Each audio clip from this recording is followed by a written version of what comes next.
Testing 1, 2, 3, 4, 5, 6, 7, 8, 9, 10, 11. Did you recycle the PA?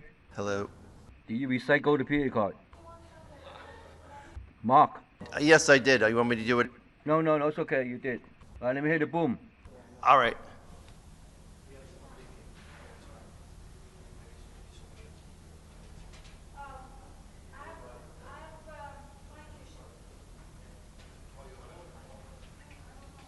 Testing boom mic number 1. Test 1. Okay, boom one's good. Okay.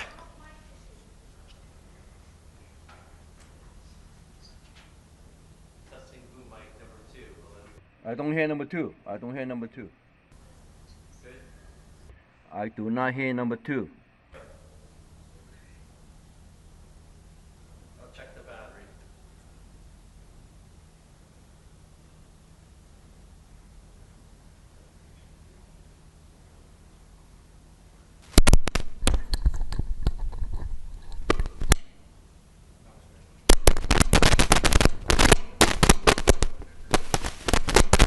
I might need a new cable. How's that sound?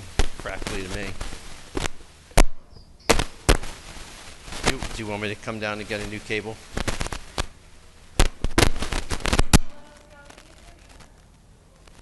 Try now. Test 1, 2, 3, 4, 5. Should I come down and get a new cable? You sure it's the cable? Put that mic. Okay, use the other cable. Put this mic on that cable. I'm on.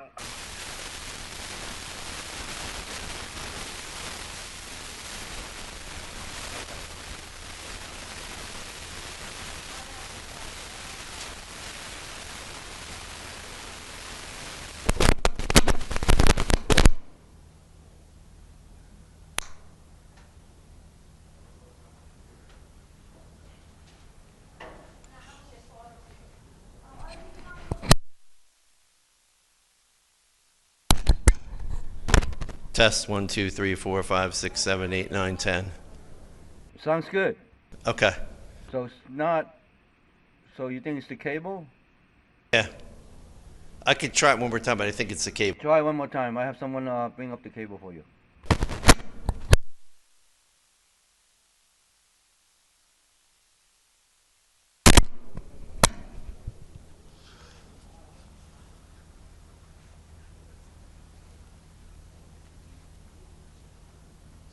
Hey Mark, headset.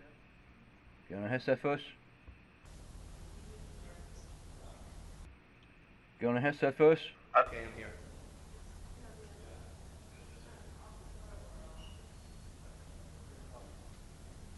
Yeah.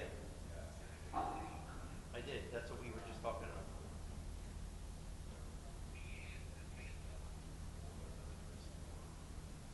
Okay, I'll try it again.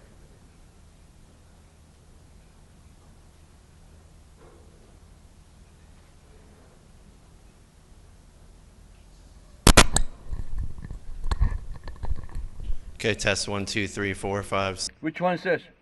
Test. This is 1 or 2? This is 2. This is 2. So let's go back to 1. All right.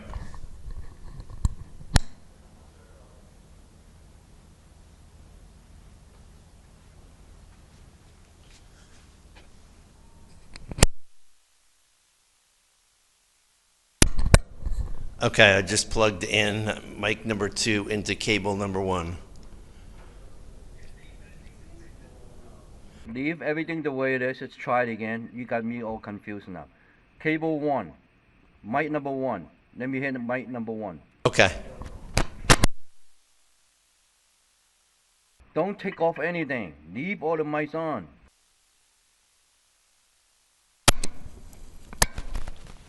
Okay, this is mic number 1 with cable number 1. Okay, now go to number 2.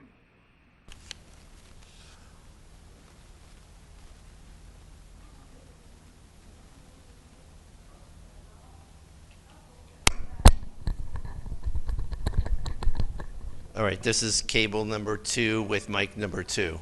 So both mics working good. Okay. So there's nothing wrong with the cable or anything. That's the way you hook it up. All right. Now let me hear the lectern it one more time. Okay.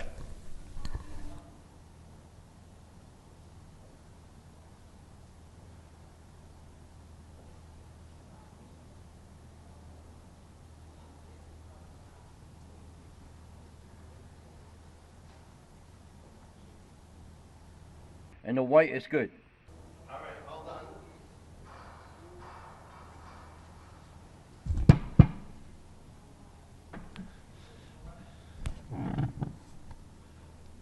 Okay, testing the podium mic. Good morning. Okay, podium's good. Okay. I set it up. We might put you up early. Okay. All right, so everything's good? All right.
on your.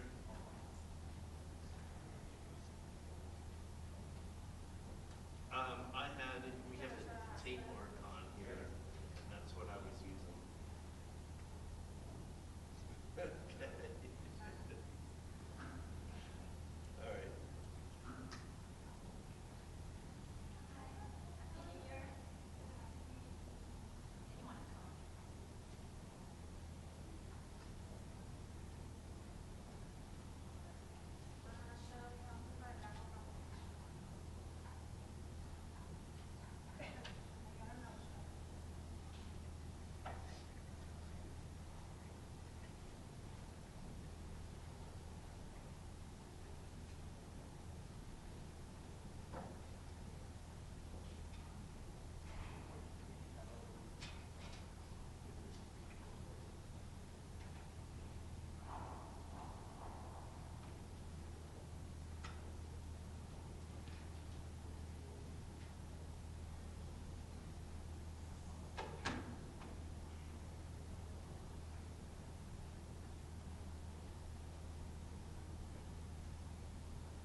Good morning, everybody. The 10,085th meeting of the Security Council is called to an order.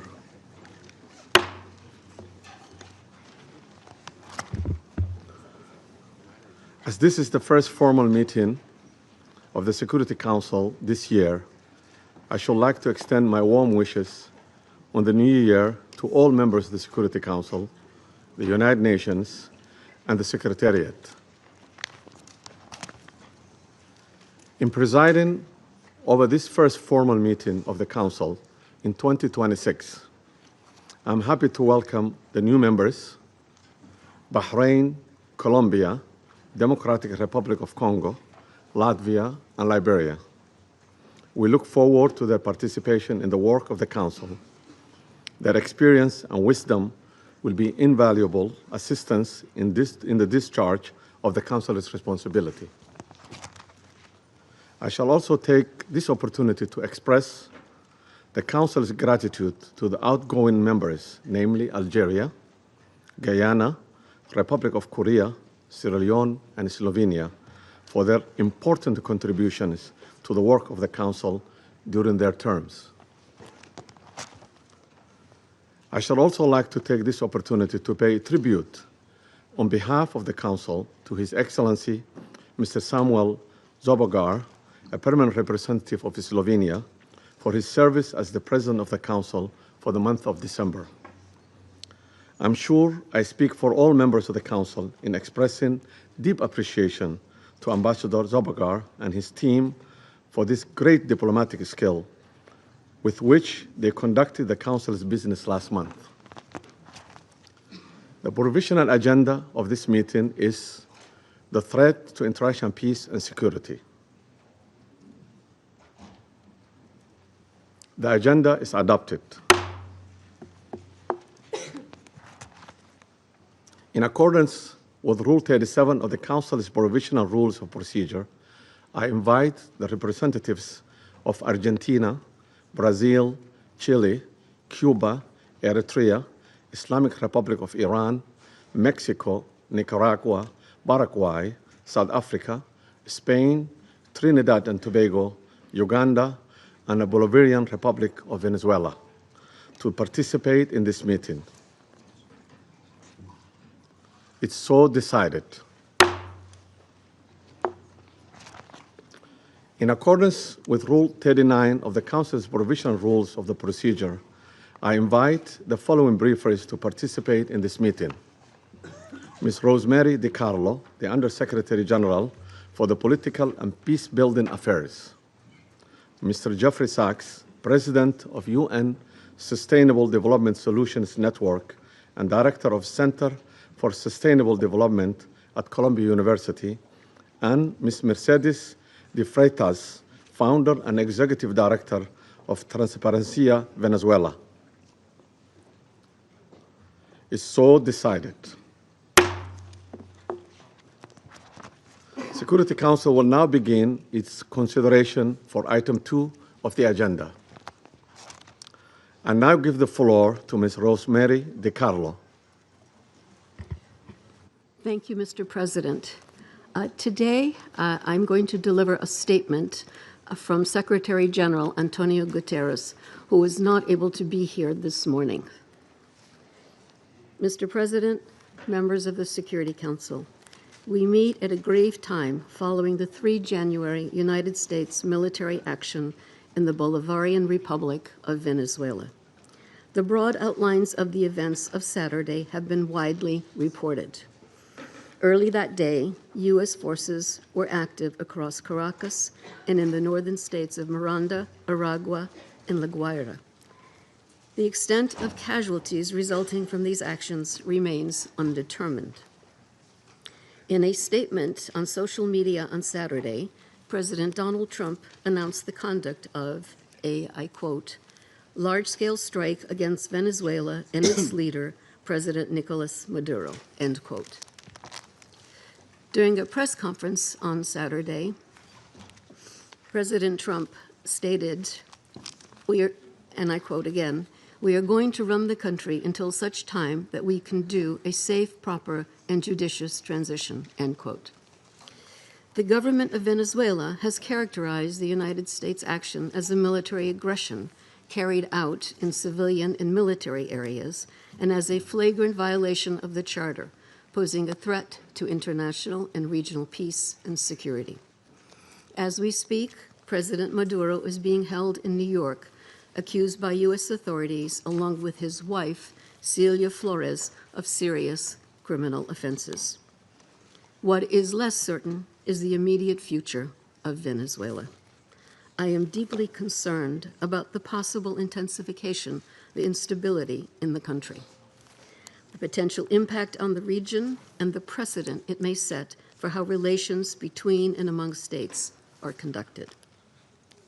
Mr. President, the situation in Venezuela has been a matter of regional and international concern for many years now. Attention on the country only grew following the contested presidential elections in July 2024. The panel of electoral experts I appointed at the Venezuelan government's request to accompany the elections highlighted serious issues. We have consistently called for the full transparency and the complete publication of the results of the elections. As reported to the Council on 23 December, the Office of the High Commissioner for Human Rights has cataloged serious violations.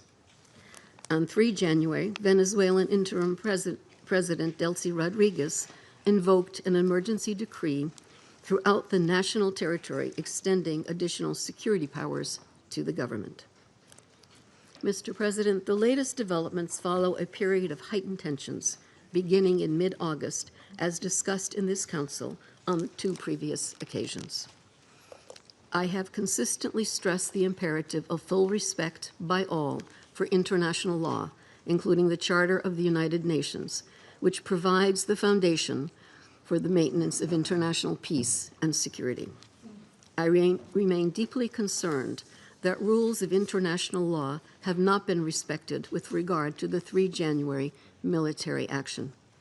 The Charter enshrines the prohibition of the threat or use of force against the territorial integrity or political independence of any state. The maintenance of international peace and security depends on the continued commitment of all member states to adhere to all the provisions of the Charter. Mr. President, Venezuela has experienced decades of internal instability and social and economic turmoil. Democracy has been undermined. Millions of its people have fled the country. The situation is critical, but it is still possible to prevent a wider and more destructive conflagration. I call on all Venezuelan actors to engage in an inclusive, democratic dialogue in which all sectors of society can determine their future. This entails the full respect of human rights, the rule of law, and the sovereign will of the Venezuelan people. I also urge Venezuela's neighbors and the international community more broadly to act in a spirit of solidarity and in adherence to the principles, laws, and rules erected to promote peaceful coexistence. I welcome and am ready to support all efforts aimed at assisting Venezuelans in finding a peaceful way forward. Mr. President, Excellencies, in situations as confused as complex as the one we now face, it is important to stick to principles. Respect for the UN Charter and all other applicable legal frameworks to safeguard peace and security. Respect for the principles of sovereignty, political independence, and territorial integrity of states. The prohibition of the threat or use of force. The power of the law must prevail. International law contains tools to address issues such as illicit traffic in narcotics, disputes about resources, and human rights concerns. This is the route we need to take. Thank you, Mr. President. I thank Ms. DiCarlo for her briefings. I now give the floor to Mr. Jeffrey Saxs. Mr. President, distinguished members of the Security Council, the issue before the Council today is not the character of the government of Venezuela. The issue is whether any member state, by force, coercion, or economic strangulation, has the right to determine Venezuela's political future or to exercise control over its affairs. This question goes directly to Article 2, Section 4 of the United Nations Charter, which prohibits the threat or use of force against the territorial integrity or political independence of any state. The Council must decide whether that prohibition is to be upheld or abandoned. Abandoning it would carry consequences of the gravest kind. Let me offer some background. Since 1947, the United States foreign policy has repeatedly employed force, covert action, and political manipulation to bring about regime change in other countries. This is a matter of carefully documented historical record. In her book, Covert Regime Change, political scientist Lindsay O'Rourke documents 70 attempted U.S. regime change operations between 1947 and 1989 alone. These practices did not end with the Cold War. Since 1989, major United States regime change operations undertaken without authorization by the Security Council have included, among the most consequential, Iraq 2003, Libya 2011, Syria beginning in 2011, Honduras 2009, Ukraine 2014, and Venezuela from 2002 onward. The methods employed are well established and well documented. They include open warfare, covert intelligence operations, instigation of unrest, support for armed groups, manipulation of mass and social media, bribery of military and civilian officials, targeted assassinations, false flag operations, and economic warfare. These measures are illegal under the UN Charter, and they typically result in ongoing violence, lethal conflict, political instability, and deep suffering of the civilian population. The recent U.S. record with respect to Venezuela is also clear. In April 2002, the U.S. knew of and approved an attempted coup against the government. In the 2010s, the United States funded civil society groups actively engaged in anti-government protests. When the government cracked down on the protests, the U.S. followed with a series of sanctions.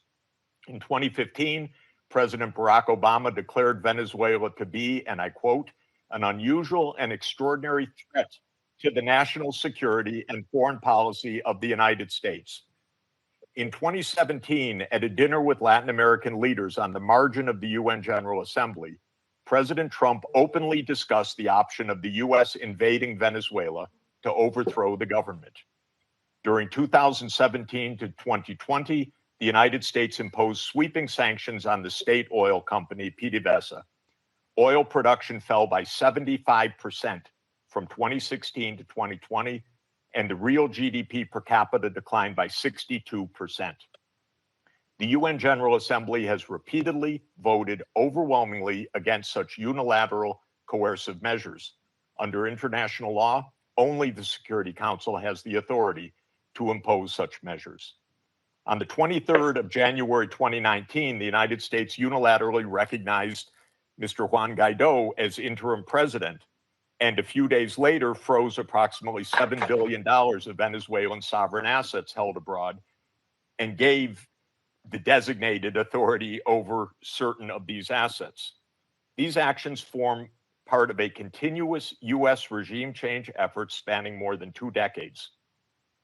In the past year, the United States has carried out bombing operations in 7 countries, none of which were authorized by the UN Security Council, and none of which were undertaken in lawful self-defense under the Charter. The targeted countries include Iran, Iraq, Nigeria, Somalia, Syria, Yemen, and now Venezuela. In the past month, President Trump has issued direct threats against 6 UN member states, including Colombia, Denmark, Iran, Mexico, Nigeria, and of course, Venezuela. Members of the Council are not called upon to judge Nicolás Maduro. They are not called upon to assess whether the recent U.S. attack and ongoing naval quarantine results in freedom or in subjugation. Members of the Council are called upon to defend international law, and specifically the UN Charter. The realist school of international relations, articulated most brilliantly by John Mearsheimer, accurately describes the condition of international anarchy as the tragedy of great power politics. Realism is therefore a description, not a solution for peace. Its own conclusion is that anarchy leads to tragedy. In the aftermath of World War I, the League of Nations was created to end the tragedy through the application of international law. Yet the world's leading nations failed to defend international law in the 1930s, leading to renewed global war. The United Nations emerged from that catastrophe as humanity's second great effort to place international law above international anarchy. In the words of the Charter, the UN was created, quote, to save succeeding generations from the scourge of war, which twice in our lifetime has brought untold sorrow to mankind. Given that we are in the nuclear age, failure cannot be repeated. Humanity would perish. There would be no third chance. To fulfill its responsibilities under the Charter, the Security Council should immediately affirm the following actions. The United States shall immediately cease and desist from all explicit and implicit threats or use of force against Venezuela. The United States shall terminate its naval quarantine and all related coercive military measures undertaken in the absence of authorization by the UN Security Council.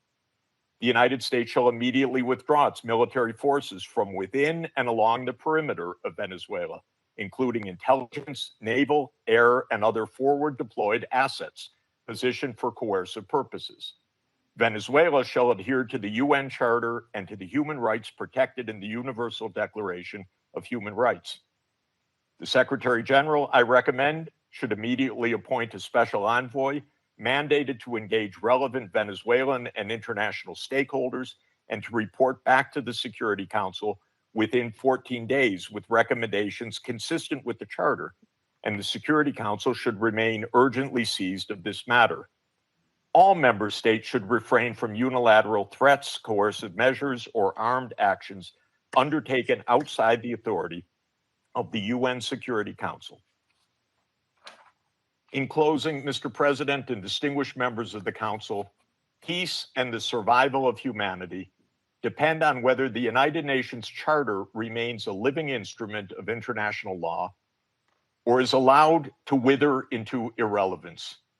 That is the choice before this Council today. Thank you very much. I thank Mr. Saxs for his briefings. I now give the floor to Ms. Mercedes de Freitas.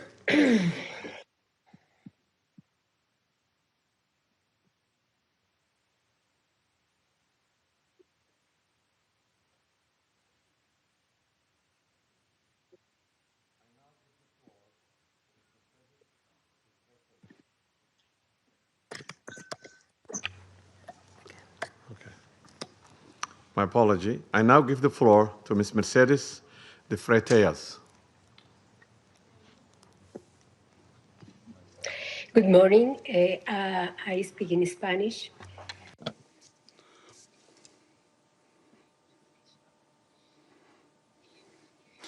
Good morning, ambassadors, representatives of states and governments. Thank you very much for giving me this opportunity to speak.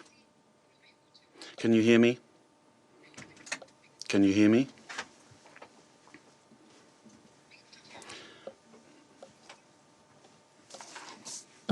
Good morning. I speak in Spanish. Buenos días, señor. Good morning, ambassadors, representatives of heads of state and government. Thank you to enable me to tell you something about Transparency Venezuela, the work that we have been doing.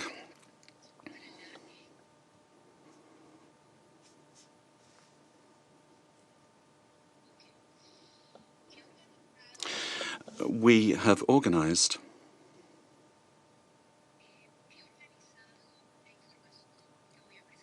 I've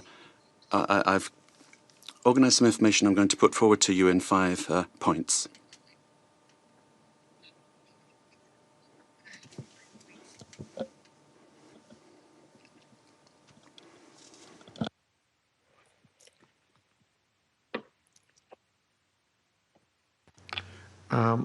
Continue. Bueno, he organizado la información que voy a I've arranged the information I'm going to give to you in around 5 points. Let me make the most of my time. First of all, one, the corruption in Venezuela is seen in 73 countries of the world. We have we've seen hundreds of cases that we have documented over the years, more than 500, 600 cases in various countries.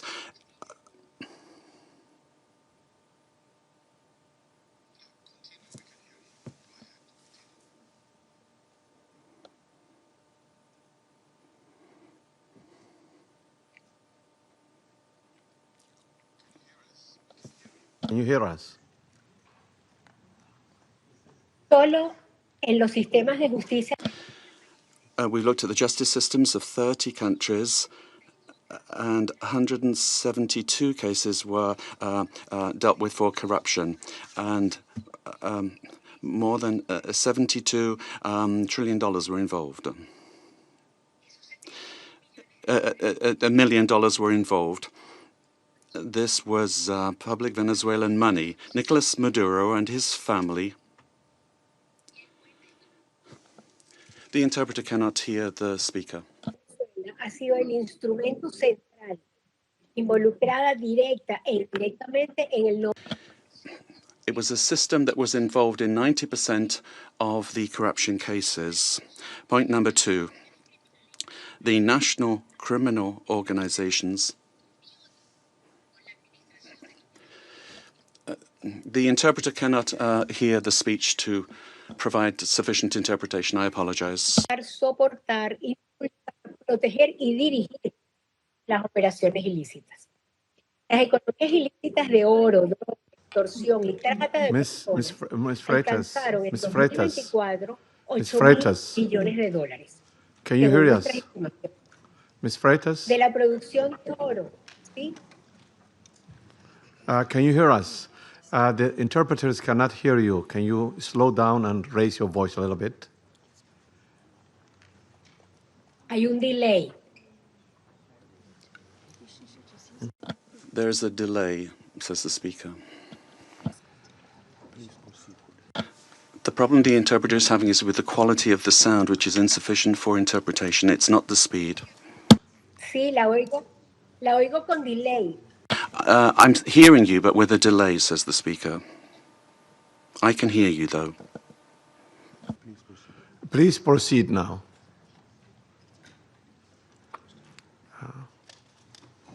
Okay, perfecto. Very well.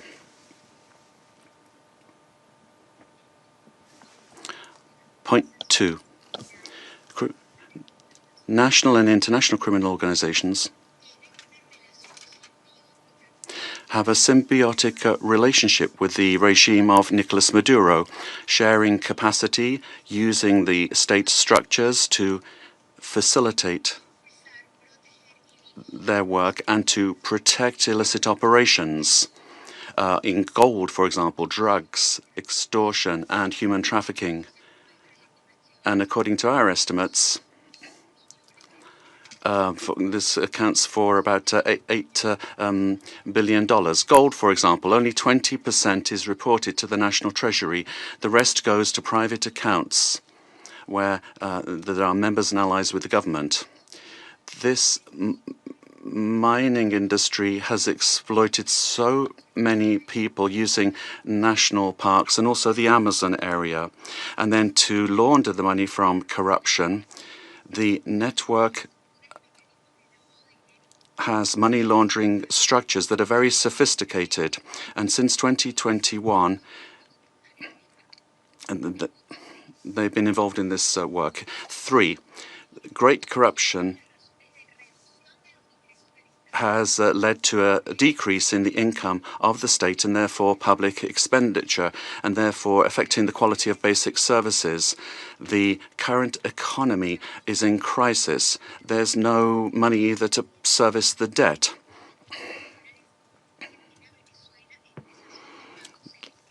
And Venezuela has been in technical default since 2017. We owe more than $15 million. 4, Venezuelans have had to learn to live with just a few hours of electricity per day in very many parts of the country.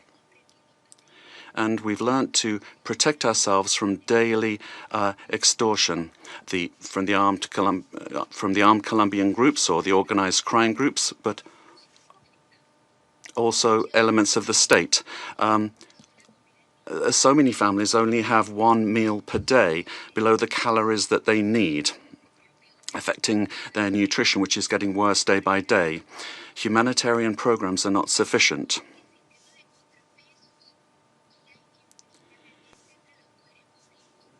And then 5, there's no checks and balances between government departments. The government has captured all institutions, beginning with the justice institutions and also the oil company responsible for the majority of income for the country. In order to maintain control and the impunity of these illicit operations, a repressive system that's getting worse and worse is being applied. And to date, there are more than 1,000 political prisoners. At the end of the year,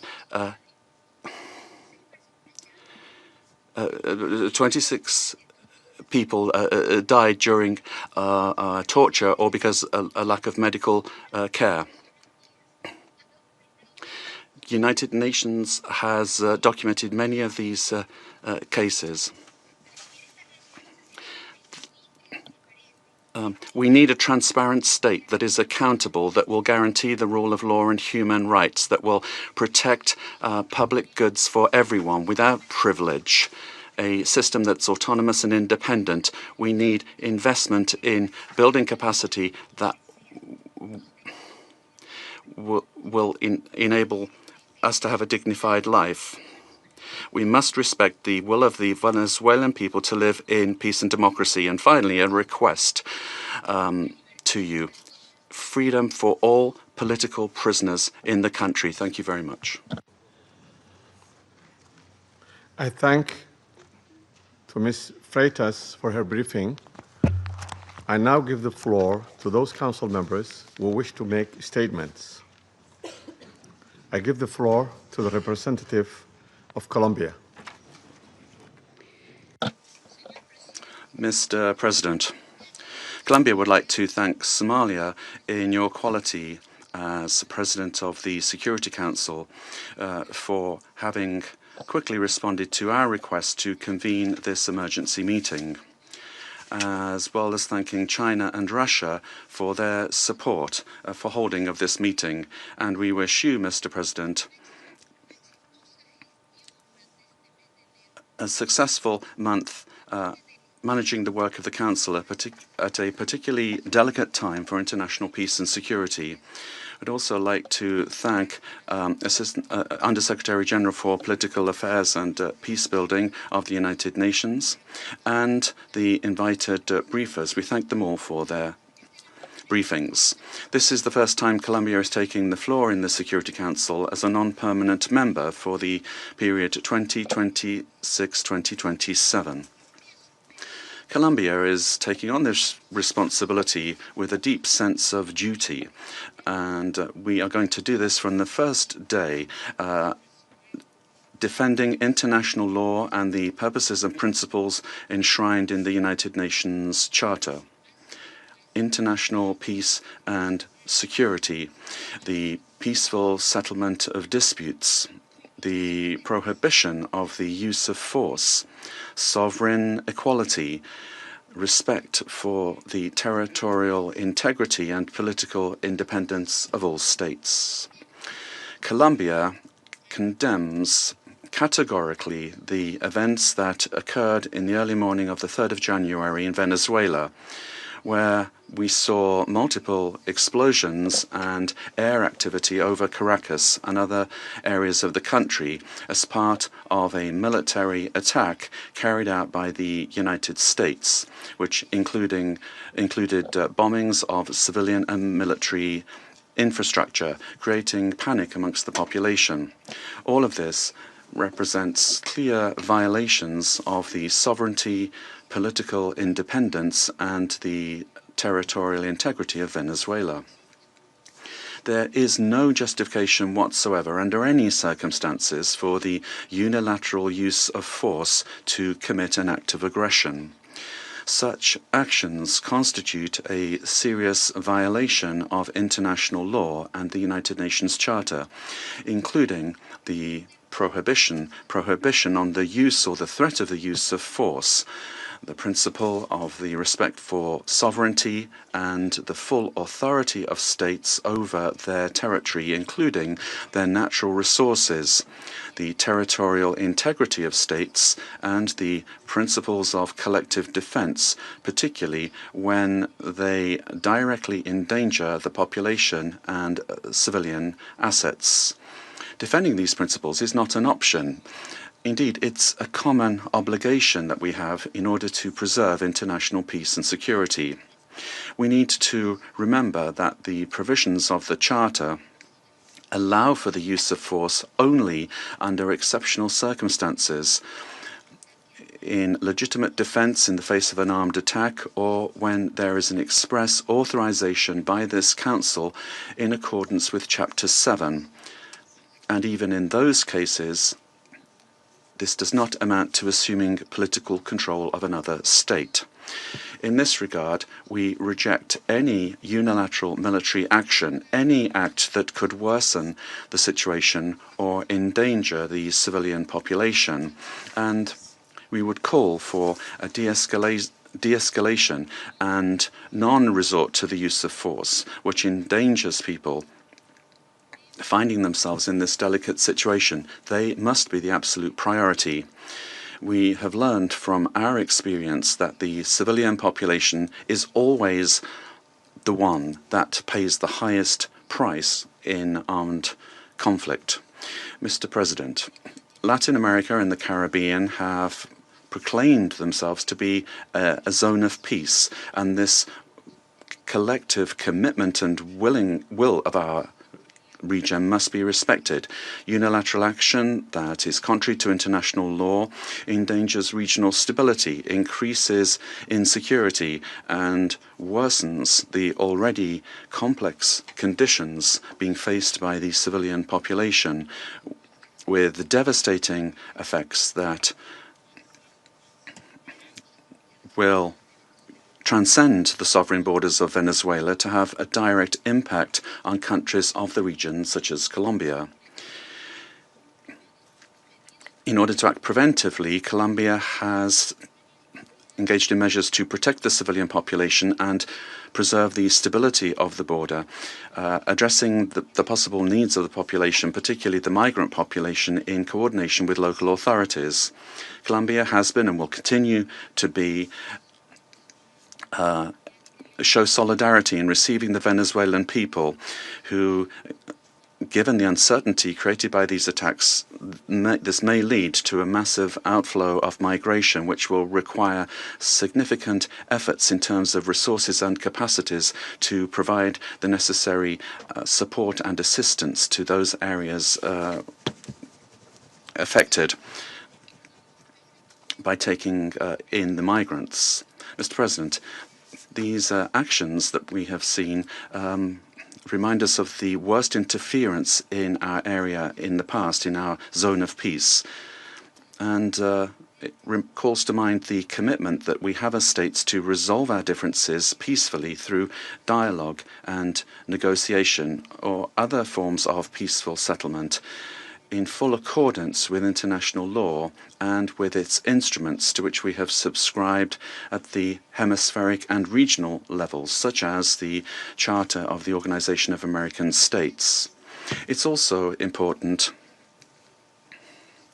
to understand the dimension of this situation for international peace and security beyond our region, particularly when a permanent member of the Security Council takes the decision to use force and assume control unilaterally of another sovereign state, with the aim, amongst other things, of taking its natural and strategic resources. This is very worrisome for the international community, the international order that was established after the Second World War, and flagrantly violates international law and is in clear contradiction with the United Nations Charter and the very goal for which this council was created. If a country, and particularly a country that is a permanent member of this council, disregards international law that we designed in San Francisco, what then is the role of this council, and where are the foundations for international peace and security? We are accepting that the law and the interests of the strongest prevail over multilateralism and over agreements that we have forged with dialogue and diplomacy in this very chamber. Democracy cannot be promoted or defended through violence or coercion, and it cannot be superseded either by economic interests. Democracy can only be built and sustained through respect for the will of peoples, the reaffirmation of the rule of law, through political dialogue and peaceful and inclusive processes.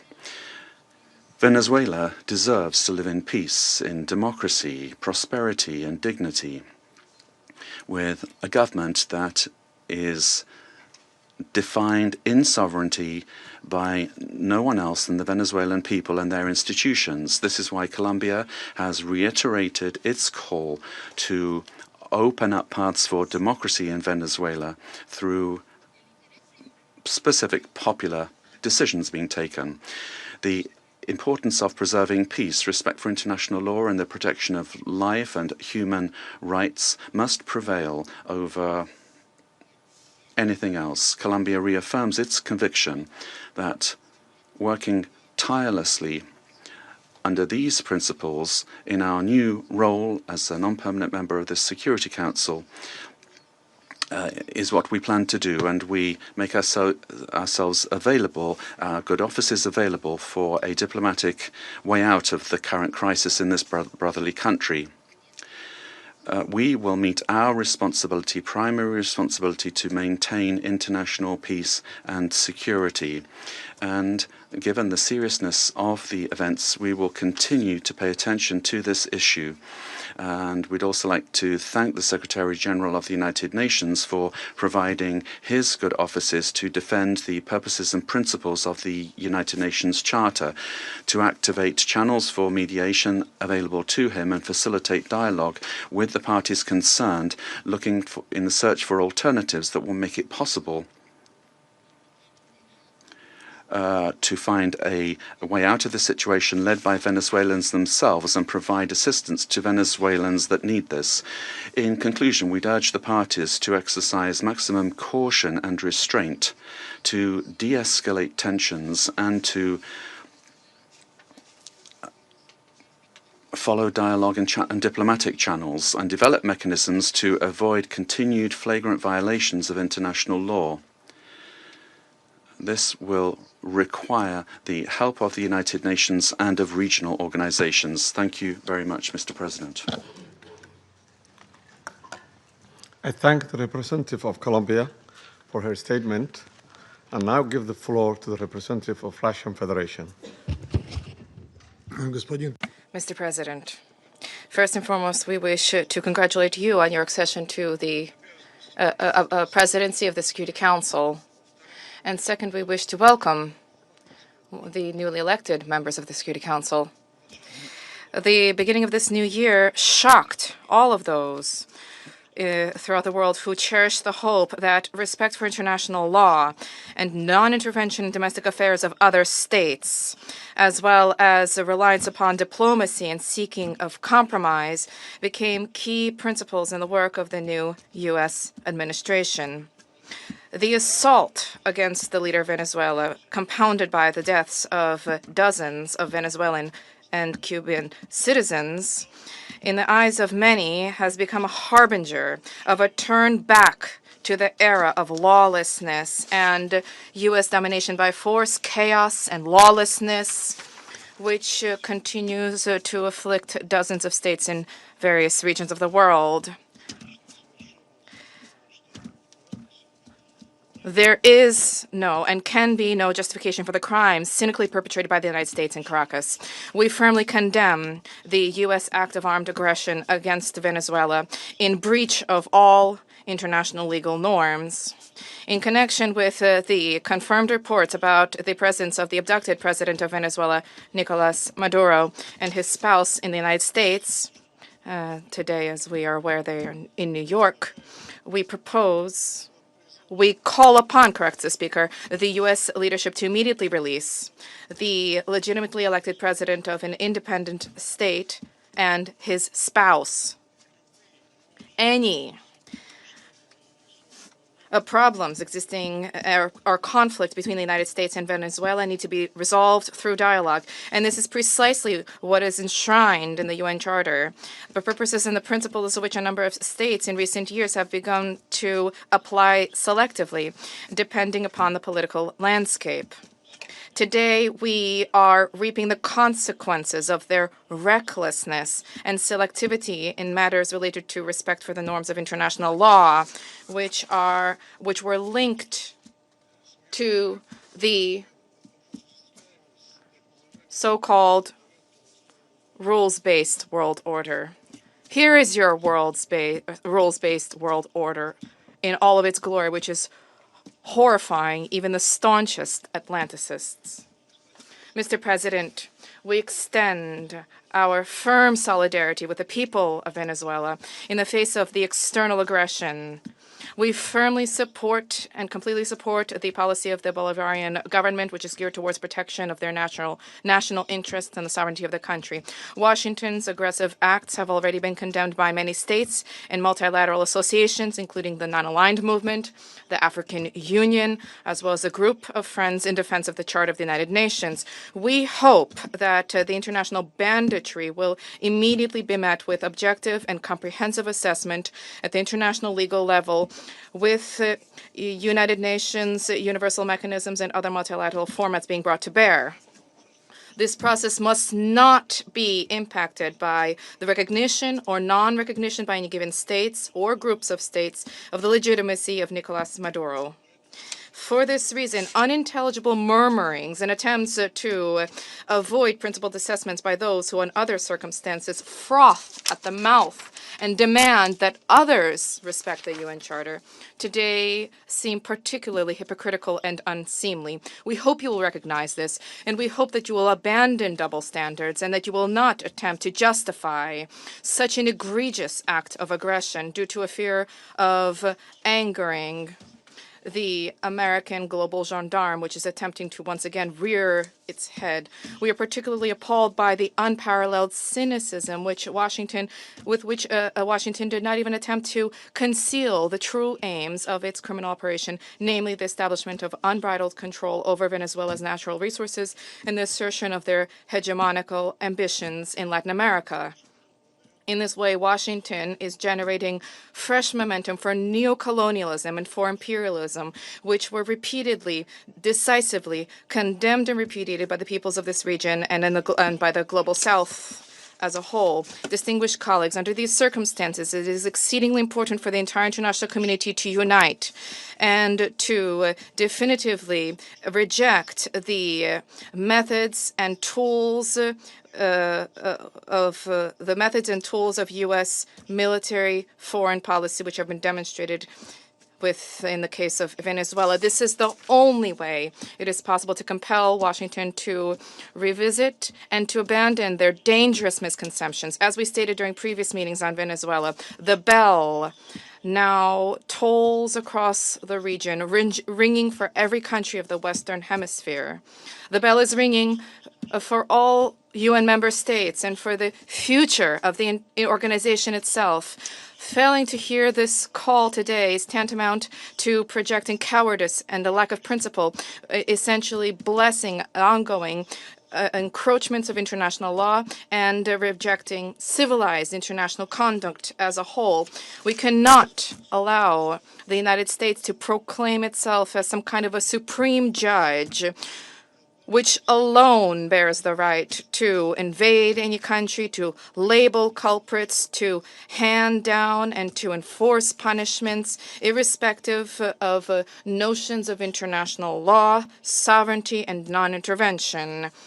Is this the world we sought to attain as we marked the 80th anniversary of the adoption of the Charter of the United Nations, when we all signed on to the relevant Security Council presidential statement? Is this the aim of United Nations reform, which we all advocate? Or has the United Nations and Security Council thereof, do they no longer exist? And is there need now to seek from Washington a patent rule, so to speak? And is the self-determination of every person's and their right to determine their future worthless? These are the questions that we all must address today. And if this response is sincere, if it is principled, then perhaps the U.S. leadership, too, which openly is asserting intention to run another country for the benefit of the United States, they will perhaps glance at their own constitution, their constitution of the United States, which begins with the words, "We the people of the United States," and will begin, in fact, to recognize the sovereignty of other states rather than deposing inconvenient regimes. Thank you. I thank the representative of Russian Federation and now give the floor to the representative of China. President, China supports the Security Council holding an emergency meeting regarding the United States military strikes on Venezuela. And thanks USG DiCarlo for reading out the briefing of the Secretary-General Guterres. I have listened carefully to the statements of the briefers, and we welcome to this meeting the permanent representative of Venezuela and representatives of other countries. On January the 3rd, the United States blatantly launched large-scale military strikes against Venezuela, forcibly seized Venezuelan President Nicolás Maduro and his wife, and took them out of the country. It claimed that it will run Venezuela and even didn't rule out launching a second round of military operations on an even larger scale. China is deeply shocked by and strongly condemns the unilateral, illegal, and bullying acts of the U.S. For some time now, the international community has repeatedly expressed grave concern over the U.S. sanctions, blockade, and threats of force against Venezuela. The Council convened 2 emergency meetings, during which Secretary-General Guterres, many Council members, and countries in the region and beyond unanimously called for abiding by the UN Charter and the international law, maintaining calm and restraint, resolving disputes peacefully, de-escalating tensions, and safeguarding regional stability. However, as a permanent member of the Council, the U.S. has disregarded the grave concerns of the international community, wantonly trampled upon Venezuela's sovereignty, security, and legitimate rights and interests, and seriously violated the principles of sovereign equality, non-interference in internal affairs, peaceful settlement of international disputes, and the prohibition of the use of force in international relations. These principles constitute the fundamental tenets of the UN Charter and form the cornerstone of maintaining international peace and security. The U.S. has placed its own power above multilateralism and military action above diplomatic efforts, posing a grave threat to peace and security in Latin America and the Caribbean, and indeed internationally. China firmly opposes this, and the international community has also expressed widespread grave concern and strong condemnation. We urge the U.S. to heed the overwhelming voice of the international community, abide by international law and the purposes and principles of the UN Charter, cease infringing upon the sovereignty and security of other countries, stop toppling the government of Venezuela, and return to the path of political solutions through dialogue and negotiations. We call on the U.S. to ensure the personal safety of President Maduro and his wife and to release them at once. We support the Council in fulfilling its primary responsibility to maintain international peace and security, and we support all efforts by the UN Secretary-General, regional countries, and organizations that contribute to promoting dialogue and de-escalating the situation. President, the lessons of history are a stark warning. Military means are not the solution to problems, and the indiscriminate use of force will only lead to greater crisis. The U.S. bypassed the Council to launch military operations against Iraq, blatantly attacked Iran's nuclear facilities, and imposed economic sanctions, military strikes, and even armed occupations on multiple countries in Latin America and the Caribbean. These actions have caused persistent conflict, instability, and immense suffering for the ordinary people. Did these actions bring peace and stability? Did they bring development and prosperity? The international community sees this clearly. Venezuela is an independent sovereign state with every right to defend its sovereignty and national dignity. Countries in Latin America and the Caribbean are important forces in maintaining world peace and stability and promoting global development and prosperity, and they have every right to independently choose their development paths and partners. No country can act as the world's police, nor can any state presume to be the international judge. China firmly supports the government and people of Venezuela in safeguarding their sovereignty, security, and legitimate rights and interests. We firmly support the regional countries in upholding the status of Latin America and the Caribbean as a zone of peace. We demand that the United States change its course, cease its bullying and coercive practices, and develop relations and cooperation with regional countries on the basis of mutual respect, equality, and non-interference in international affairs. China stands ready to work with the regional countries and the international community to strengthen solidarity and cooperation, uphold fairness and justice, and jointly safeguard peace and stability in Latin America and the Caribbean. I thank you, President. I thank the representative of China for the statement, and now give the floor to the representative of Liberia. Thank you, Mr. President. I have the honor to deliver this statement on behalf of the A3 members, namely the Democratic Republic of Congo, Somalia, and my own country, Liberia. We thank the Presidency for promptly convening this important meeting.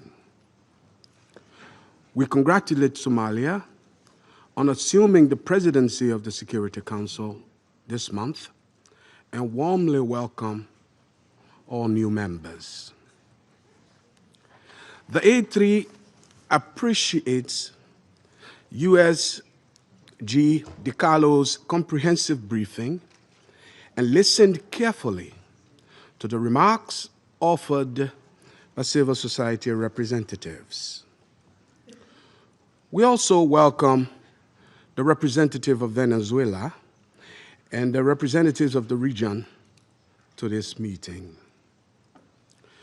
Mr. President, the A3 aligns itself with the recent communique of the African Union on the situation in the Bolivarian Republic of Venezuela and continues to monitor developments there with deep concerns. In particular, we note reports regarding the detention of President Nicolás Maduro and his wife and incidents involving Venezuelan institutions. Such developments present serious challenges not only to Venezuela's internal stability, but also underscore the imperative to safeguard the broader peace and security of the region. The A3 remains steadfast in its commitment to the fundamental principles of international law, including the full respect for the sovereignty and territorial integrity of states as enshrined in the Charter of the United Nations in the interest of regional stability and international peace.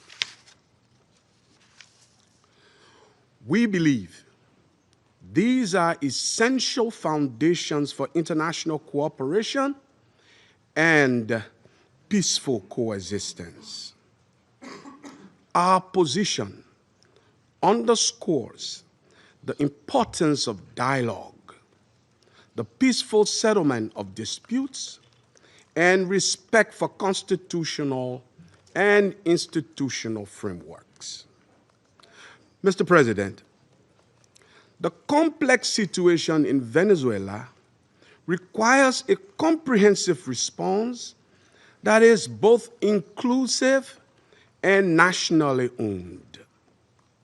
We continue to hold that a sustainable and peaceful resolution can only be found through constructive dialogue among Venezuelans themselves, with genuine respect for the aspiration and rights of the Venezuelan people, and with the constructive support of the international community.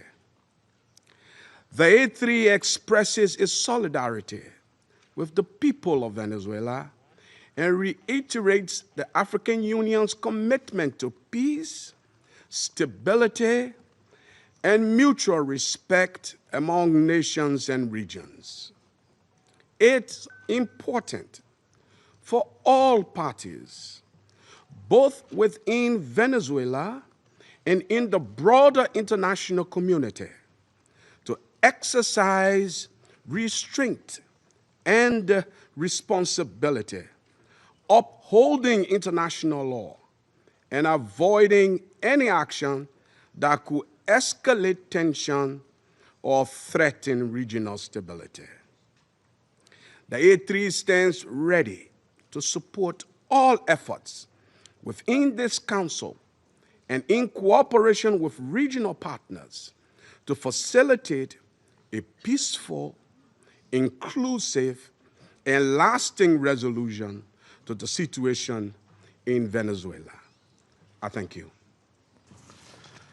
I thank the representative of Liberia for the statement and now give the floor to the representative of the United States. Mr. President, thank you for chairing. And I particularly want to thank you, Mr. Freitas, for your briefing. And I'll point out that Mr. Freitas is in exile, having fled the regime. Thank you for your courage, and thank you for shedding a light on the true atrocities of the illegitimate Maduro regime. This past weekend, colleagues, the United States successfully carried out a surgical law enforcement operation facilitated by the U.S. military against two indicted fugitives of American justice, narco-terrorist Nicolás Maduro and Celia Flores. Colleagues, Nicolás Maduro is responsible for attacks on the people of the United States, for destabilizing the Western Hemisphere, and illegitimately repressing the people of Venezuela. As Secretary Rubio has said, there is no war against Venezuela or its people. We are not occupying a country. This was a law enforcement operation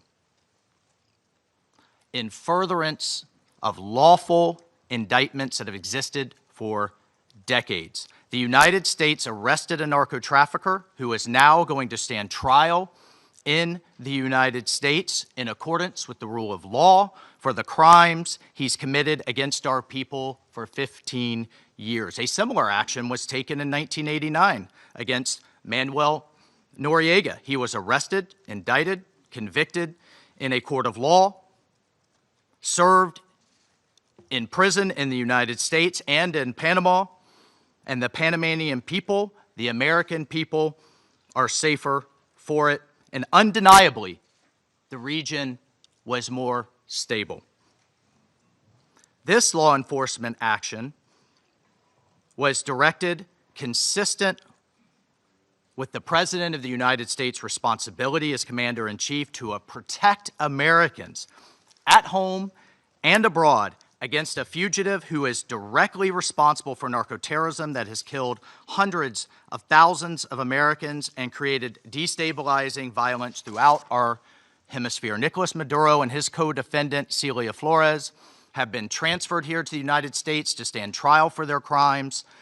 Maduro was indicted by a grand jury in the Southern District of New York and faces very serious criminal charges for his involvement in a wide-ranging conspiracy to conduct narco-terrorism, to traffic cocaine and other drugs, and conducting international weapons trafficking. The overwhelming evidence of his crimes will be presented openly in U.S. court proceedings.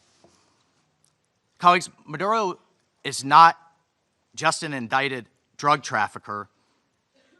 He was an illegitimate so-called president. He was not a head of state. For years, Maduro and his cronies have manipulated Venezuela's electoral system to maintain their illegitimate grip on power. In fact, just 2 years ago in 2024, a UN panel of experts report found that the election in that year was absolutely and completely a farce and fell well short of the most basic transparency and integrity measures essential to upholding credible elections. If the UN and the United Nations in this body confers legitimacy on an illegitimate narco-terrorist and the same treatment in this charter of a democratically elected president or head of state, what kind of organization is this? We should note that over 50 countries, many nations, including the European Union, including a number of Latin American countries in the region, and of course the United States, again, over 50 countries rejected the legitimacy of Maduro's re-election following the disputed 2024 elections and do not recognize him as Venezuela's legitimately elected president. Maduro unlawfully refused to peacefully cede power after the Venezuelan people voted him out of office in the 2024 election. So therefore, Maduro was a fugitive from justice. He is the head of a vicious foreign terrorist organization, Cartel de los Soles.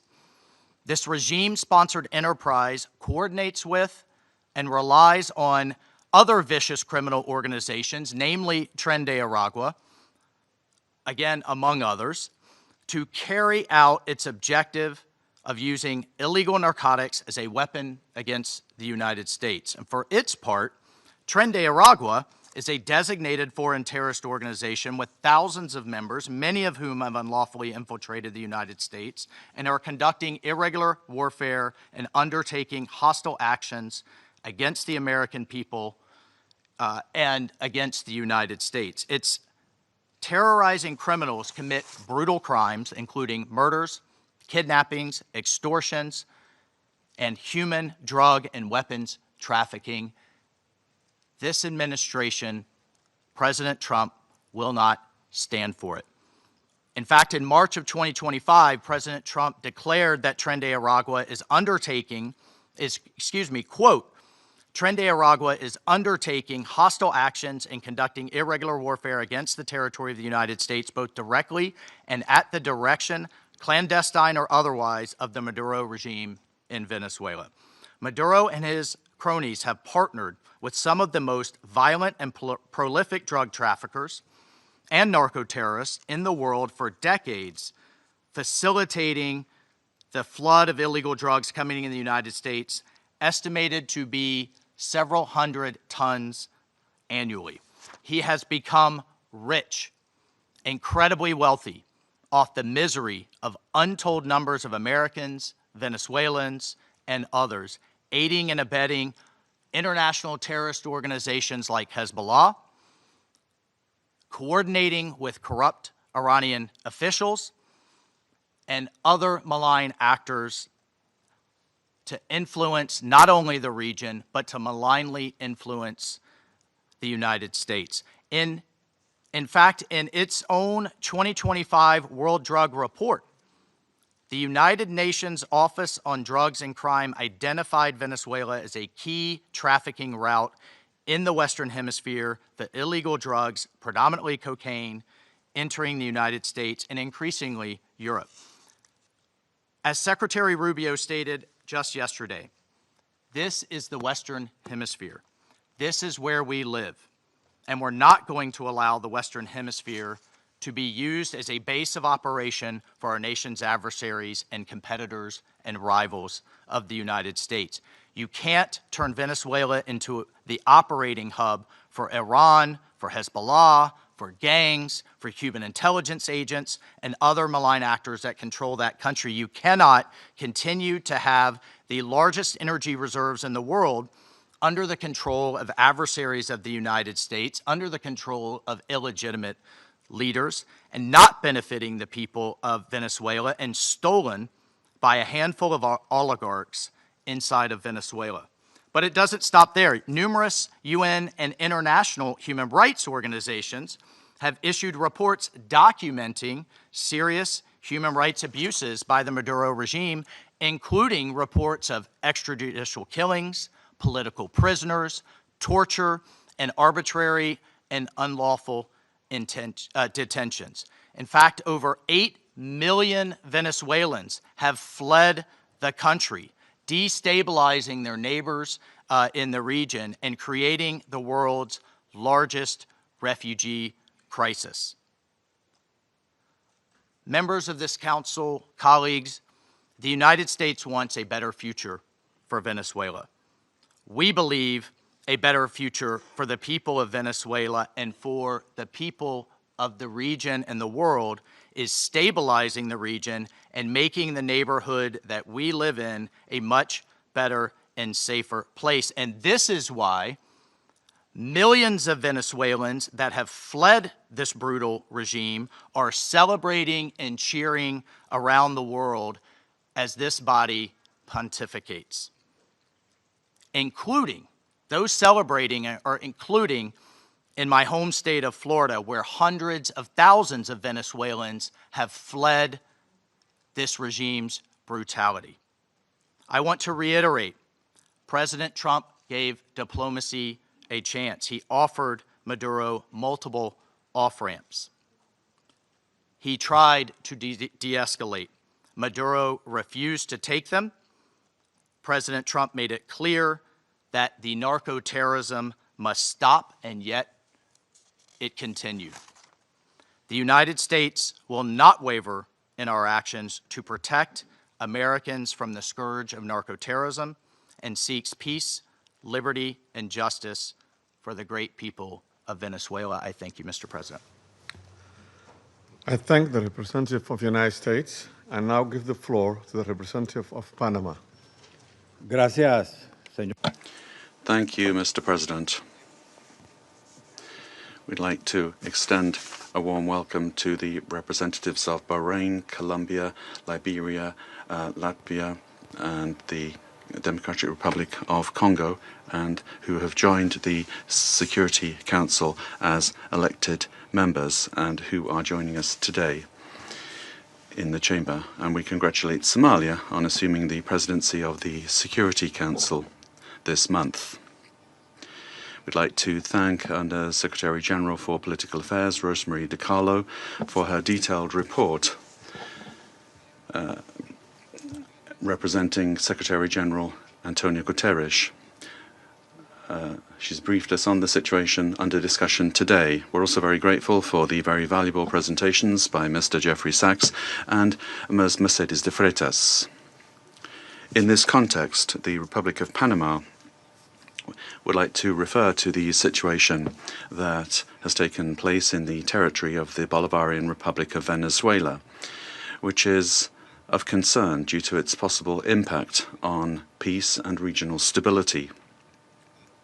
However, in the light of the unfortunate reality of the facts that we have seen, we now need to turn our attention constructively towards the future of Venezuela. However, it's important to point out that in terms of a constant principle of our foreign policy, Panama would like to reiterate our unfailing commitment to multilateralism, to the sovereignty of states, and to the unrestricted respect for international law, especially the principles enshrined in the United Nations Charter, including non-intervention, respect for territorial integrity, and the prohibition of the use of force. This is mentioned in Article 2 of the United Nations Charter. These principles are, and they continue to be, the indispensable framework for the peaceful coexistence between nations. Panama also believes it's necessary to highlight that the situation Venezuela is facing is unfolding in an environment marked by the disregard for the will of its people, as well as by a sustained erosion of democratic institutions. In this regard, Panama reiterates that it does not and will not recognize the authoritarian and illegitimate regime that has held Venezuelan men and women hostage, plunged them into one of the gravest political, social, humanitarian, and security crises in our region.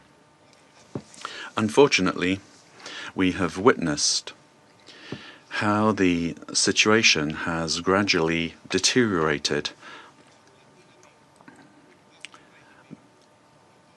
under the regime, especially over the last year, with increased systemic erosion of democracy, the hollowing out of institutions, and the rise of authoritarian and repressive practices, which have contributed to an unfortunate outcome and therefore cannot be ignored by the international community.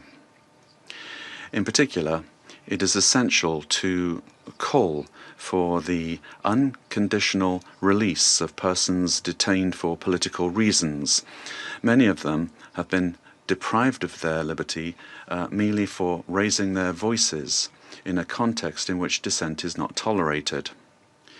From this moment on, we must demand that all political prisoners that the regime continues to hold hostage, Venezuelans and foreigners alike, be released without delay. Their physical well-being and safety must be guaranteed. Likewise, freedom of expression and the unequivocal respect for human rights must be immediately ensured.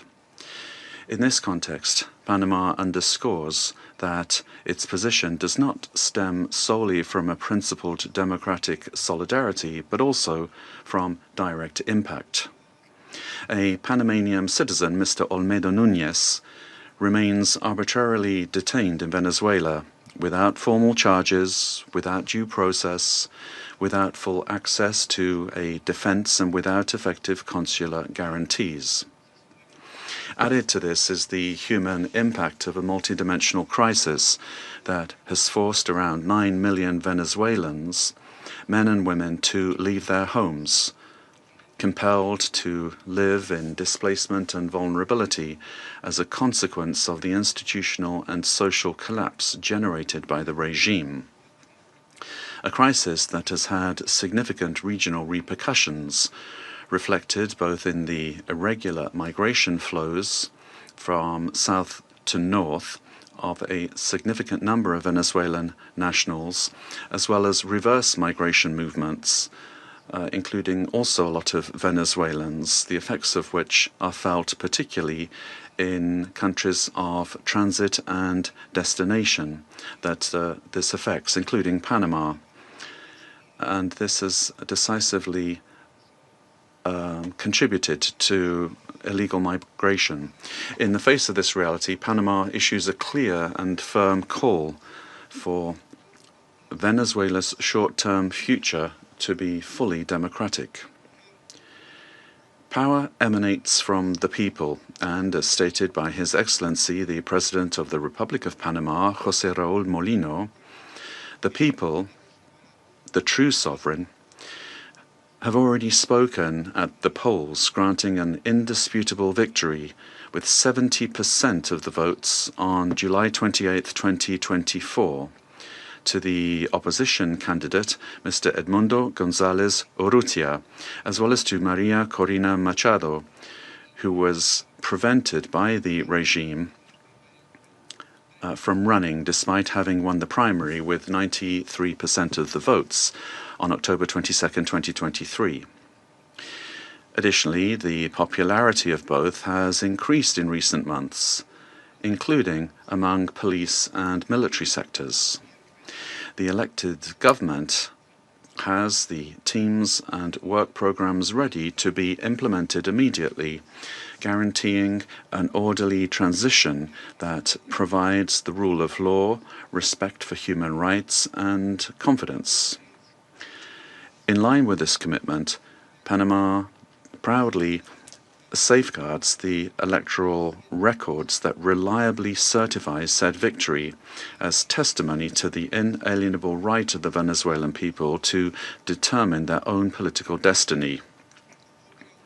Recognizing any authority other than that of the elected president would amount to legitimizing electoral fraud, normalizing authoritarianism and undermining the universal principle of free elections as the source of legitimacy. Likewise, any attempt to establish a permanent government headed by figures from the repressive apparatus, such as Delcy Rodriguez, would constitute continuity of the system and not a genuine transition. Any political solution must be peaceful, it must be democratic, and led by the Venezuelans, with the responsible assistance of the international community, including the United Nations and regional mechanisms such as the Organization of American States. Panama does not wish and would like to avoid a scenario in which Venezuela's reality simply evolves into a change from one crisis to another, one crisis replacing another. There can be no genuine transition with Madurismo if it remains, or if we have the same power structures preserved under new names.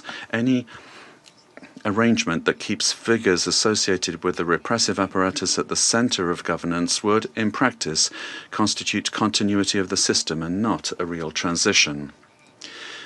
Comparative experience shows that merely nominal transitions tend to prolong conflicts, intensify migratory flows, and perpetuate regional instability to the detriment of international peace and security. Panama will always stand in solidarity with an orderly and democratic transition process, anchored in the popular will already expressed at the polls on July 28, 2024, aimed at restoring democratic institutions through an interim period strictly limited in time, the sole purpose of which is to create the conditions necessary for the effective exercise of the Venezuelan people's right to self-determination. As a country that recovered its democracy and sovereignty, Panama can state clearly that there can be no peace without legitimacy, nor legitimacy without democracy, and that every democracy is ultimately based on respect for the popular will. Mr. President, Panama, due to our commitment to multilateralism and international law, in its capacity as member of the Security Council, will continue to contribute responsibly to collective efforts aimed at preserving peace, strengthening democracy, and supporting legitimate and sustainable solutions anchored in the sovereign will of peoples and respect for international law. Thank you very much. I thank the representative of Panama for the statement and now give the floor to the representative of Latvia. Thank you, Mr. President. At the outset, I would like to congratulate Somalia on assuming the presidency of the United Nations Security Council in January, and wish you all success. Latvia takes its seat on the Council with a profound sense of honor and responsibility for this role. And let me thank Under Secretary-General Rosemary DiCarlo for today's briefing on behalf of the Secretary-General, and I thank the invited briefers. The Security Council bears primary responsibility for the global efforts to uphold peace, security, and rule of law worldwide. Latvia recalls that under all circumstances, the principles of international law and the UN Charter must be upheld. All efforts now focus on ensuring de-escalation and stability in Venezuela based on inclusive dialogue and broad societal support. Latvia encourages all relevant actors to prioritize diplomatic efforts and work collectively towards a peaceful, democratic, and sustainable future for Venezuela. Latvia stands in solidarity with the people of Venezuela and their right to freedom and democracy, rights that were not respected by the Maduro regime during 2024 presidential elections and before, and which remain unmet to this day. The regime of Nicolás Maduro was rooted in mass repression, corruption, organized crime, including drug trafficking, and posed a grave threat to security of the region and the world. It has repeatedly violated the UN Charter and undermined international law, including through open support for Russia's aggression against Ukraine. The Maduro regime does not represent the will of the Venezuelan people and has relied on widespread, systematic repressions of human rights across the country to maintain power. 8 million Venezuelans have been forced to flee the country since 2014. Latvia also remains committed to working jointly together with partners to counter global transnational organized crime networks, including in Latin America and Caribbean. Such criminal activities place the lives of countless people at grave risk, particularly women and children. Addressing these challenges requires sustained cooperation in full respect of international law. Latvia continues to closely monitor the situation in Venezuela and stands prepared to continue working with its partners to support a peaceful, democratic, and just transition that reflects the aspirations of the Venezuelan people. And I thank you. I thank the representative of Latvia for her statement and now give the floor to the representative of Denmark. Thank you, Mr. President.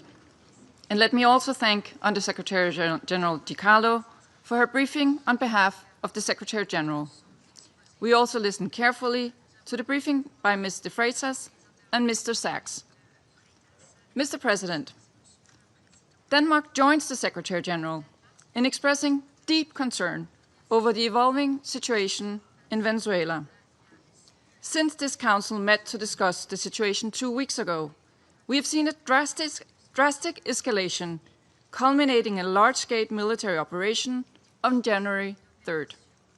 At our last meeting, Denmark urged all actors to strictly adhere to international law and to de-escalate tensions and exercise the necessary restraint. Today, we echo the Secretary-General in his concern regarding the worrying implications of this military action. Independent of the situation in Venezuela, these developments constitute a dangerous precedent. International law and the UN Charter, as a pillar of the international security architecture, must be respected by all states. Denmark recalls the foundational principle of international law that forbids states from threatening or using force against another state's territorial integrity and political independence. This imperative is enshrined in Article 2, Paragraph 4 of the UN Charter. Members of the UN Security Council have a special responsibility to uphold these principles. The principles of sovereignty, political independence, and territorial integrity must be respected. The inviolability of borders is not up for negotiation. These are universal, sacrosanct principles enshrined in international law. They apply everywhere. Mr. President, once again, Denmark calls on all parties to urgently de-escalate tensions that could threaten peace and stability in the region and beyond. International disputes should be settled by peaceful means, as stated in the UN Charter. We further call on all parties to exercise maximum restraint and to engage in dialogue and diplomacy. Denmark takes note of official statements from the United States government stating that the military operations are to combat drug trafficking and stem the illicit flow of illegal narcotics. Denmark shares the priority of combating organized crime and drug trafficking, while reiterating that counter-narcotic efforts, as all other efforts, must be conducted in strict accordance with international law, including the fundamental rules and principles of the UN Charter. Mr. President, against this backdrop, Denmark wishes to recall our solidarity with the people of Venezuela. Denmark does not recognize Nicolás Maduro as the legitimate president of Venezuela, following the lack of transparency and integrity in the 2024 presidential elections, which failed to meet basic democratic standards. In Maduro's attempts to cling to power, his authoritarian regime grew increasingly oppressive.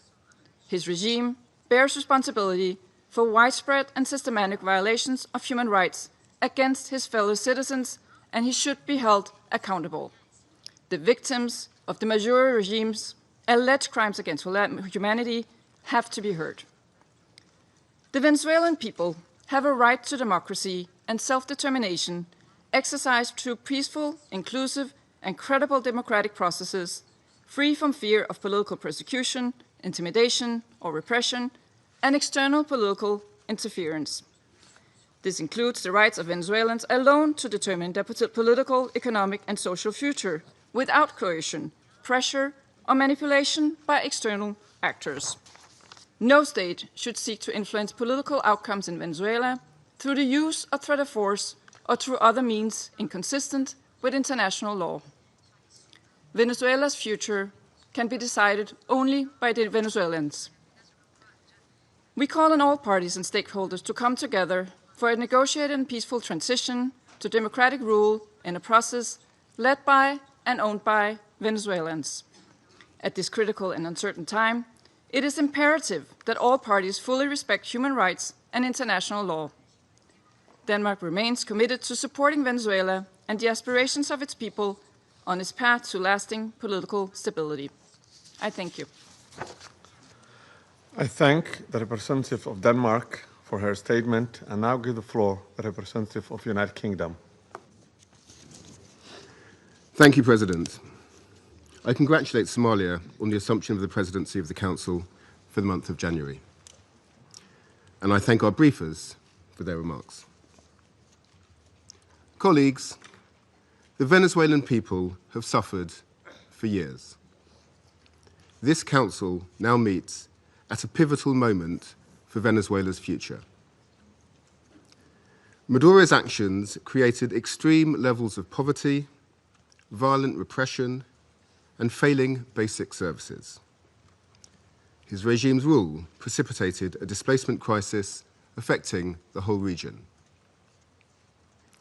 The United Kingdom has long been clear that Maduro's claim to power was fraudulent. To date, Venezuela's National Electoral Council has failed to publish the full results of the July 2024 presidential elections, and independent domestic and international reports also observed significant irregularities and a lack of transparency. President, the United Kingdom wants to see a safe and peaceful transition to a legitimate government that reflects the will of the Venezuelan people. They deserve a government which reflects their vote at the ballot box and delivers a more stable, prosperous future for all Venezuelans. Finally, President, the United Kingdom reaffirms its commitment to international law and the principles enshrined in the Charter of the United Nations. These foundations are essential for maintaining global peace, security, and the rule of law. I thank you. I thank the representative of the United Kingdom for his statement and now give the floor to the representative of France. Merci, Monsieur le Président. Thank you, Mr. President. First and foremost, I wish to congratulate you upon your presidency of the Security Council during the month of January. I also wish to thank Madam Rosemary DiCarlo for having conveyed to us the information from the Secretary-General of the United Nations on the recent developments which have taken place in Venezuela. Mr. President, France has continued to stand in solidarity with the Venezuelan people as they face the crisis that has been plaguing them for far too many years, specifically, and in particular, since the summer of 2024. On the 20th of July, 2024, the Venezuelan people exercised their right to vote peacefully in order to shape the future of their country. Their right to choose their leaders, nonetheless, has been stripped away from the people by Nicolás Maduro. Must you recall the facts?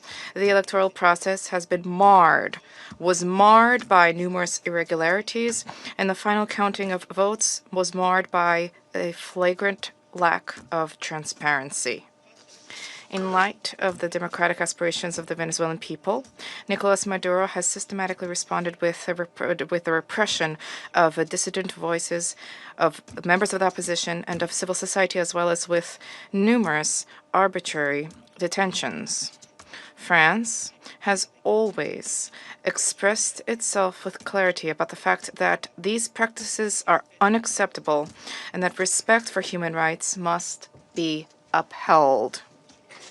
Mr. President, the military operation which has led to the capture of Nicolás Maduro runs counter to the principle of peaceful dispute resolution and runs counter to the principle of non-use of force. The proliferation of violations of the Charter of the United Nations and of violations of international law by states vested with responsibility as permanent members of the Security Council chips away at the very foundation of the international order. Contravening the principles of the Charter, including the principle of respect for independence and the territorial integrity of states, undermines the foundation of the United Nations and weakens international peace and security. France remains faithful and committed to respect for the Charter of the United Nations and of the principle of peaceful dispute resolution. We have an obligation to uphold these principles at all times and in all places. Respect for these principles is indispensable. Mr. President, France wishes to reiterate our commitment to respect for the will of the Venezuelan people. The transition which is currently being opened up for Venezuela needs to be peaceful and democratic and carried out in a manner which respects the choice of the Venezuelan people, a sovereign people. This transition must be led by and for the Venezuelans.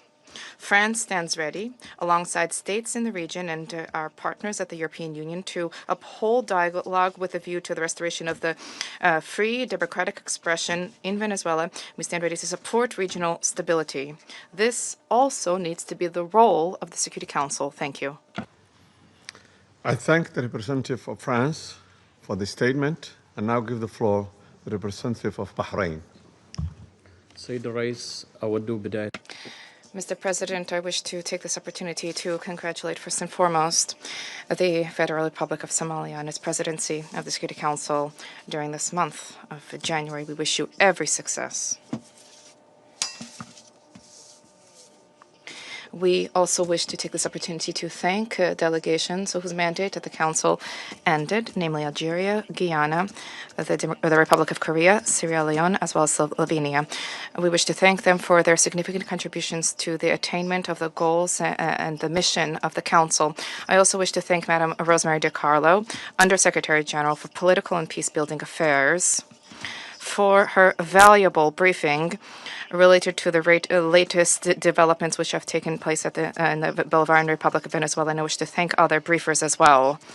We appreciate the reaffirmation by His Excellency the Secretary-General of the United Nations, reaffirmation of the commitment to the fundamental principles of the Charter of the United Nations, a commitment to the peaceful diplomatic resolution of disputes. The Kingdom of Bahrain supports the call of the Secretary-General for all stakeholders in Venezuela to engage in inclusive dialogue which guarantees respect for international law, and this in order to ease tensions, to preserve regional stability, and to avoid any potential adverse repercussions for security and stability in the region. The Kingdom of Bahrain also extends its support for efforts undertaken at the regional and international levels in order to reduce tensions and to enhance diplomatic means in order to provide for international peace and security. The Kingdom stresses the importance of the promotion of international cooperation in order to support all regional and international efforts which are geared towards combating international organized crime, trafficking in drugs, as well as scourges which are related to this. This undermines the stability of societies, undermines achievement of sustainable development. Therefore, these issues need to be dealt with in accordance with international relevant conventions. By way of conclusion, the Kingdom of Bahrain reaffirms our support for regional and international efforts to achieve a political, lasting solution in the Bolivarian Republic of Venezuela.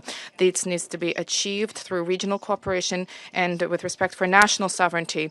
The goal is to provide for security and stability in Venezuela, to avoid risks of conflict and division, to protect civil peace, and to contribute to the preservation of regional security and stability, as well as international peace and security. Thank you, Mr. President.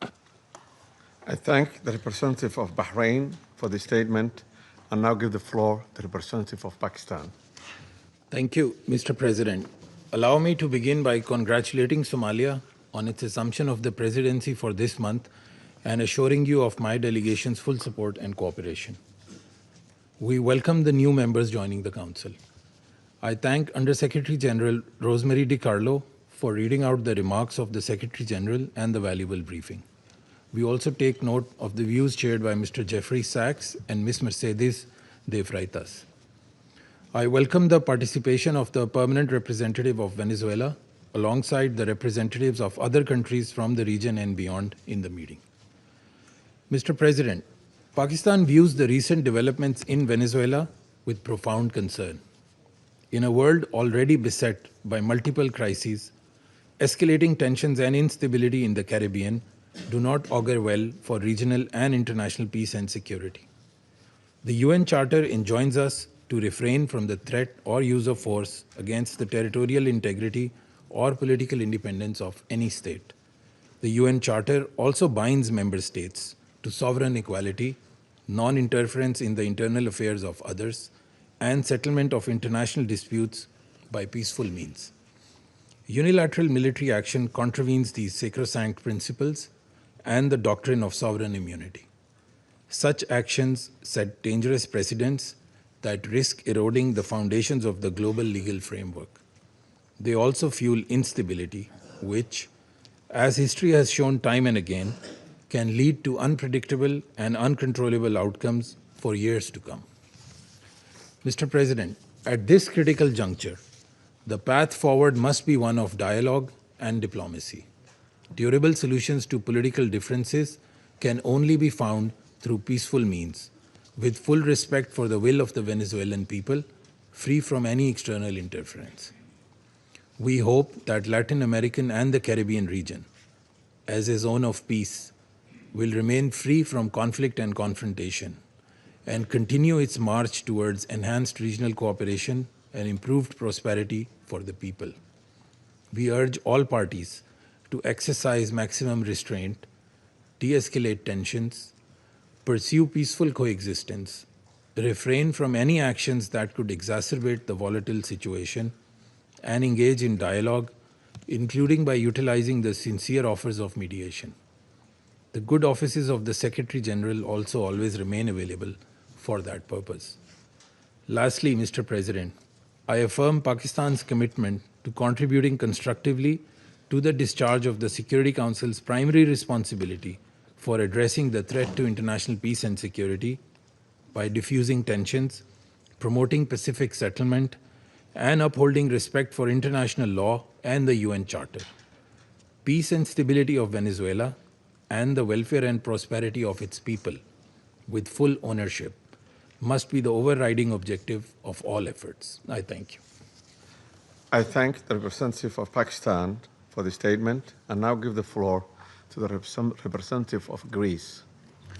Thank you, Mr. President. At the outset, I would like to congratulate Somalia for assuming the presidency of the Council for the month of January, and I would like to welcome the newly elected members joining the Council. I would also like to thank Rosemary DiCarlo for her briefing on behalf of the Secretary-General, as well as Mr. Saxs and Ms. Freitas for their remarks. Mr. President, Greece is closely monitoring developments in Venezuela. We urge all actors to exercise maximum restraint and to refrain from actions that would deepen the crisis and undermine prospects for peace and stability. Greece reiterates that the Charter of the United Nations and international law, including human rights law, must always be respected. We also recall the obligation of all parties to protect civilians, especially in times of heightened tensions. Greece shares the priority of combating transnational organized crime and drug trafficking, which pose a significant security threat worldwide. We reiterate that these challenges should be addressed through sustained cooperation in full respect of international law. Mr. President, Greece firmly believes that dialogue and diplomacy are the only viable tools for a peaceful transition and a sustainable resolution of the crisis. We join the Secretary-General in encouraging all actors in Venezuela to engage in inclusive and meaningful dialogue in full respect of human rights, democratic principles, and the rule of law. We have long been clear that Nicolás Maduro's and illegitimate president's claim to power lacks legitimacy. Greece has not recognized the results of the rigged elections of July 28, 2024, and has always supported initiatives aimed at achieving a democratic solution for Venezuela. We stand firmly with the people of Venezuela in their pursuit of a democratic future, and we express the hope that the recent events will lead to this effect. The voices of all Venezuelans need to be heard, and they deserve governance that reflects their will through peaceful and inclusive processes. In this spirit, we will continue to support efforts aimed at achieving a peaceful, negotiated transition that ensures the will of all Venezuelans is fully respected. Greece stands ready to support all regional and international efforts aimed at the peaceful resolution of the crisis in line with the Charter of the United Nations and international law. I thank you. I thank the representative of Greece for this statement and now give the floor to the representative of Bolivarian Republic of Venezuela. Thank you very much, Mr. President. Before coming to the substance of our statement today, I think we need to make an institutional clarification. We note with concern that an attempt is being made to present to the Security Council a supposed representative of civil society, a person whose public career trajectory bears the hallmarks of sustained funding from foreign governments and transnational corporations. This has been the case for years, as well as participation in processes of political destabilization and the promotion of institutional breakdown in her own country. The instrumental use of this person to legitimize narratives of confrontation, justify the use of force, or minimize violations of international law does not contribute in any way to the purposes of this Council or to the strengthening of multilateralism.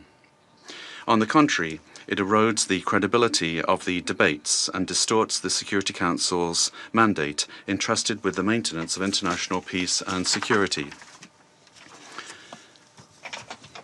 Mr. President, On January 3rd, 2026 is a date of profound historical significance, not only for Venezuela, but for the international system as a whole. On that day, the Bolivarian Republic of Venezuela was the target of an illegitimate armed attack lacking any legal justification by the government of the United States of America, which included bombing of our territory, the loss of civilian and military lives, the destruction of civilian infrastructure, essential infrastructure, and the kidnapping of the constitutional president of the Republic, Nicolás Maduro Moras, and the First Lady Cilia Flores. Venezuela comes before this Council today with a deep conviction that international peace can only be sustained if international law is respected without exception, without double standards, and without selective interpretations. The events of January 3rd constitute a flagrant violation of the UN Charter perpetrated by the US government, in particular the violation of the principle of sovereign equality of states, of the absolute prohibition of the use or threat of use of force against the territorial integrity or political independence of any state, as enshrined in Article 2, Paragraph 4, and a violation of the duty to settle disputes by peaceful means. Similarly, these acts also seriously violate the Geneva Conventions and its protocols, as indiscriminate attacks were carried out against the civilian population and assets. International human rights law has also been violated, particularly the right to life, personal integrity, and security.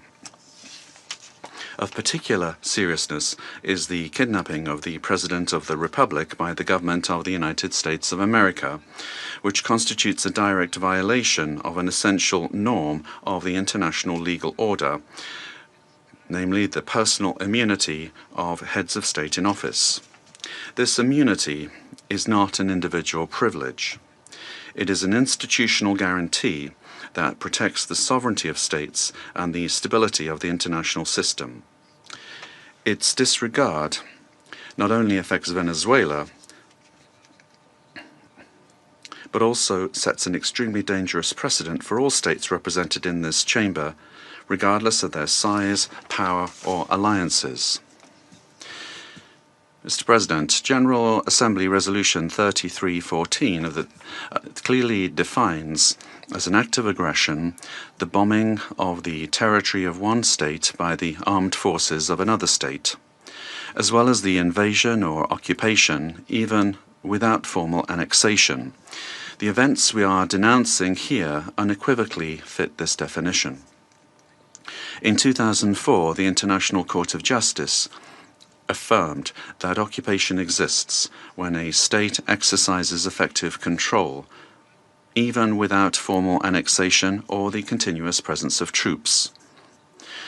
Security Council Resolution 242, for its part, emphasizes that the acquisition of territory by force is inadmissible, while General Assembly Resolution 2625 establishes that the territory of a state shall not be subject to military occupation as a result of the use of force in contravention of the UN Charter. Allowing such acts to go without an effective answer would amount to normalizing the replacement of law by might, while eroding the very foundations of the collective security system. Today, it is not only Venezuela's sovereignty that is at stake, the credibility of international law, the authority of this organization, and the validity of the principle that no state can set itself up as a judge, party, and executor of the world order are also at stake. Mr. President, we cannot ignore a central element of this U.S. aggression. Venezuela is the victim of these attacks because of its natural resources. Our country's oil, energy, strategic resources, and geopolitical position have historically been factors of greed and external pressure. When force is used to control resources, impose governments, or redesign states, we are faced with a logic that harks back to the worst practices of colonialism and neocolonialism. Accepting such a logic would mean to open the door to a deeply unstable world in which countries with greater military capacities can decide by force the political and economic destinies of other states. This scenario not only threatens Venezuela, it threatens international peace and security as a whole. If the kidnapping of a head of state, the bombing of a sovereign country, and the open threat of further armed action are tolerated or downplayed, the message sent to the world is a devastating one, namely that the law is optional and that force is the true arbiter of international relations. Venezuela firmly believes in diplomacy, dialogue, and peaceful coexistence among nations. That has always been our historical position, and it remains so today, even in the face of an aggression of this magnitude. It is precisely that commitment to peace, the one that was violated on the 3rd of January. Therefore, Venezuela urges this Security Council to fully assume its responsibility and to act in accordance with the mandate conferred upon it by the Charter of the United Nations. In that regard, we request, A, that the government of the United States of America be demanded to fully respect the immunities of President Nicolás Maduro and First Lady Celia Flores, as well as their immediate release and safe return to Venezuela. 2, that the use of force against the Bolivarian Republic of Venezuela be clearly and unequivocally condemned. Thirdly, that the principle of non-acquisition of territory or resources by force be reaffirmed. And 4, that measures aimed at de-escalation, the protection of the civilian population, and the restoration of international law be adopted.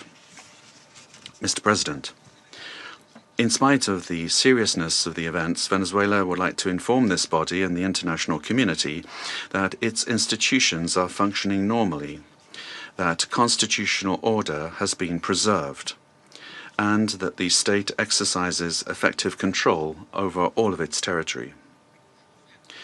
In accordance with our constitution,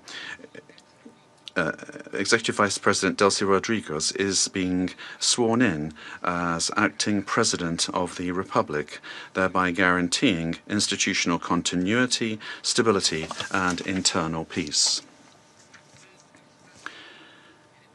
We wish to convey a message of serenity, confidence, and hope to the Venezuelan people.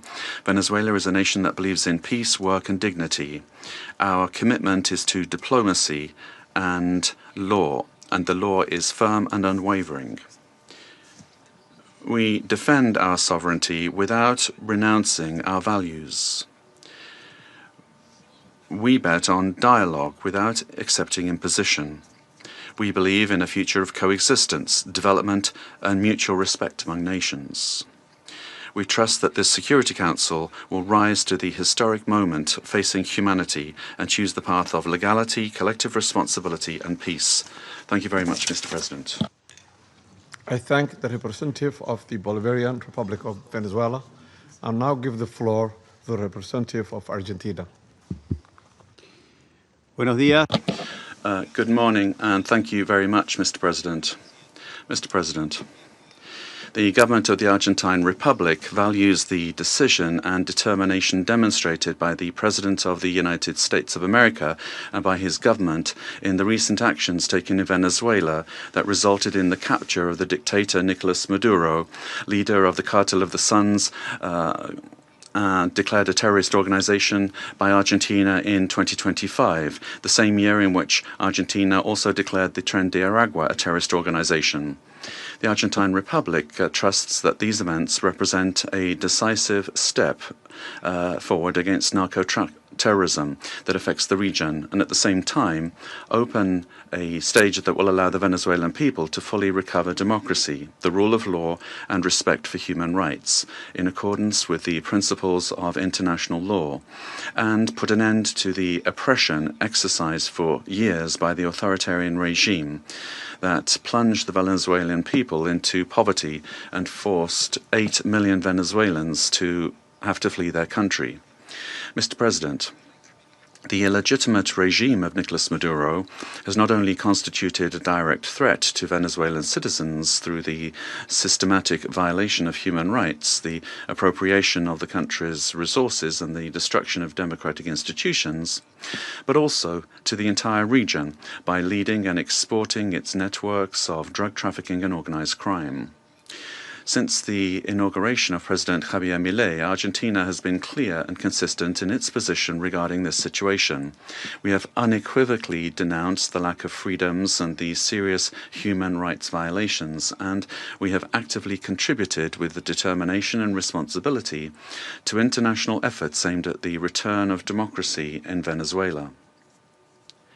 In March 2024, when others opted for inaction or ambiguity, Argentina granted diplomatic asylum to 6 Venezuelan opposition leaders, assuming an enormous challenge for our representation in Caracas. Subsequently, after denouncing the fraudulent nature of the result announced in the 28 July 2024 elections and recognizing Edmundo González Urrutia as president-elect, Argentina was expelled from Venezuela. Our embassy, where the asylum seekers remained, was subject to a permanent siege. Despite these pressures, the Argentine Republic maintained its unwavering conviction to continue denouncing the situation in Venezuela and to act in every available international forum so that Venezuela could once again embrace freedom and democracy. Mr. President, this is not the first time that Argentina has addressed this Security Council regarding the situation in Venezuela. On the 23rd of December last, we expressed our deep concern over institutional and humanitarian deteriorating situation, noting the effects of the illegitimate regime of Nicolás Maduro transcended the domestic sphere and negatively affected regional stability, constituting a concrete threat to hemispheric security.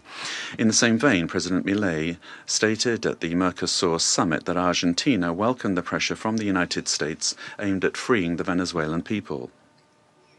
Today, the international community faces a new scenario that poses a dual challenge: to support a genuine democratic transition in Venezuela and to contribute to the lasting restoration of peace and security in our region. Faced with both challenges, the Argentine Republic stands ready and willing to cooperate. We reaffirm our firm commitment to the full restoration of institutional normalcy and the rule of law in Venezuela, always safeguarding the freedom, human dignity, and prosperity of the brotherly Venezuelan people, as well as our determination to continue fighting against the scourge of narco-terrorism and those who contribute to its financing.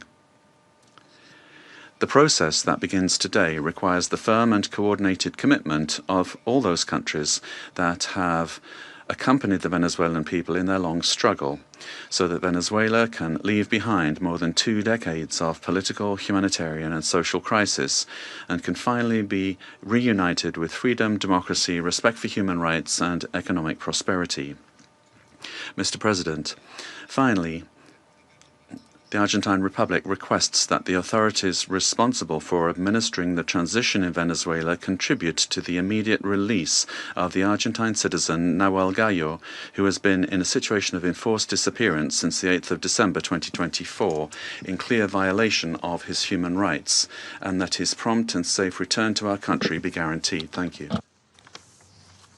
I thank the representative of Argentina and now give the floor to the representative of Chile. Thank you, Mr. President.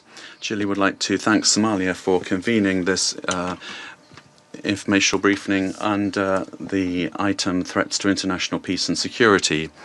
We'd also like to thank Madam Rosemary DiCarlo, USG for Political and Peacebuilding Affairs, as well as the briefings from Mr. Jeffrey Saxs and Ms. Mercedes de Freitas. President, Chile would like to express our deep concern and firm condemnation of the unilateral military action taken by the United States in the territory of the Bolivarian Republic of Venezuela. We also reiterate consistently our firm commitment to respect for international law, sovereignty and territorial integrity of states, and the peaceful settlement of disputes, the prohibition of the threat or the use of the threat of force, and full respect for human rights. These affirmations are accepted by the majority, and they must maintain their importance in order to preserve international peace and security. We said this on the 23rd of December when we took the floor, and we reiterate this today. Chile does not recognize the Maduro regime, but serious violations of human rights being faced by Venezuela do not have a military solution. They can only be addressed through peaceful, gradual and inclusive measures that will take into account the legitimate aspirations of the Venezuelan people. Respect for international law does not allow for exceptions, including when it comes to addressing the illegitimacy of a president. Problems must always be solved within the normative framework that we have provided for ourselves as nations. The future of Venezuela must include free elections, citizen participation, and international assistance, and not with actions that could create dangerous precedents or escalate tensions in the region with serious consequences for the population.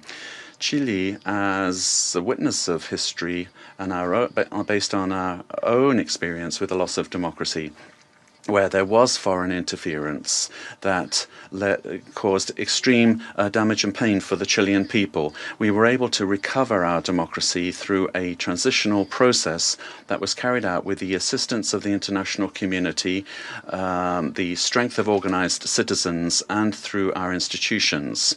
Mr. President, Chile would like also to underscore the urgent need to continue with coordinated efforts multilaterally to address transnational organized crime.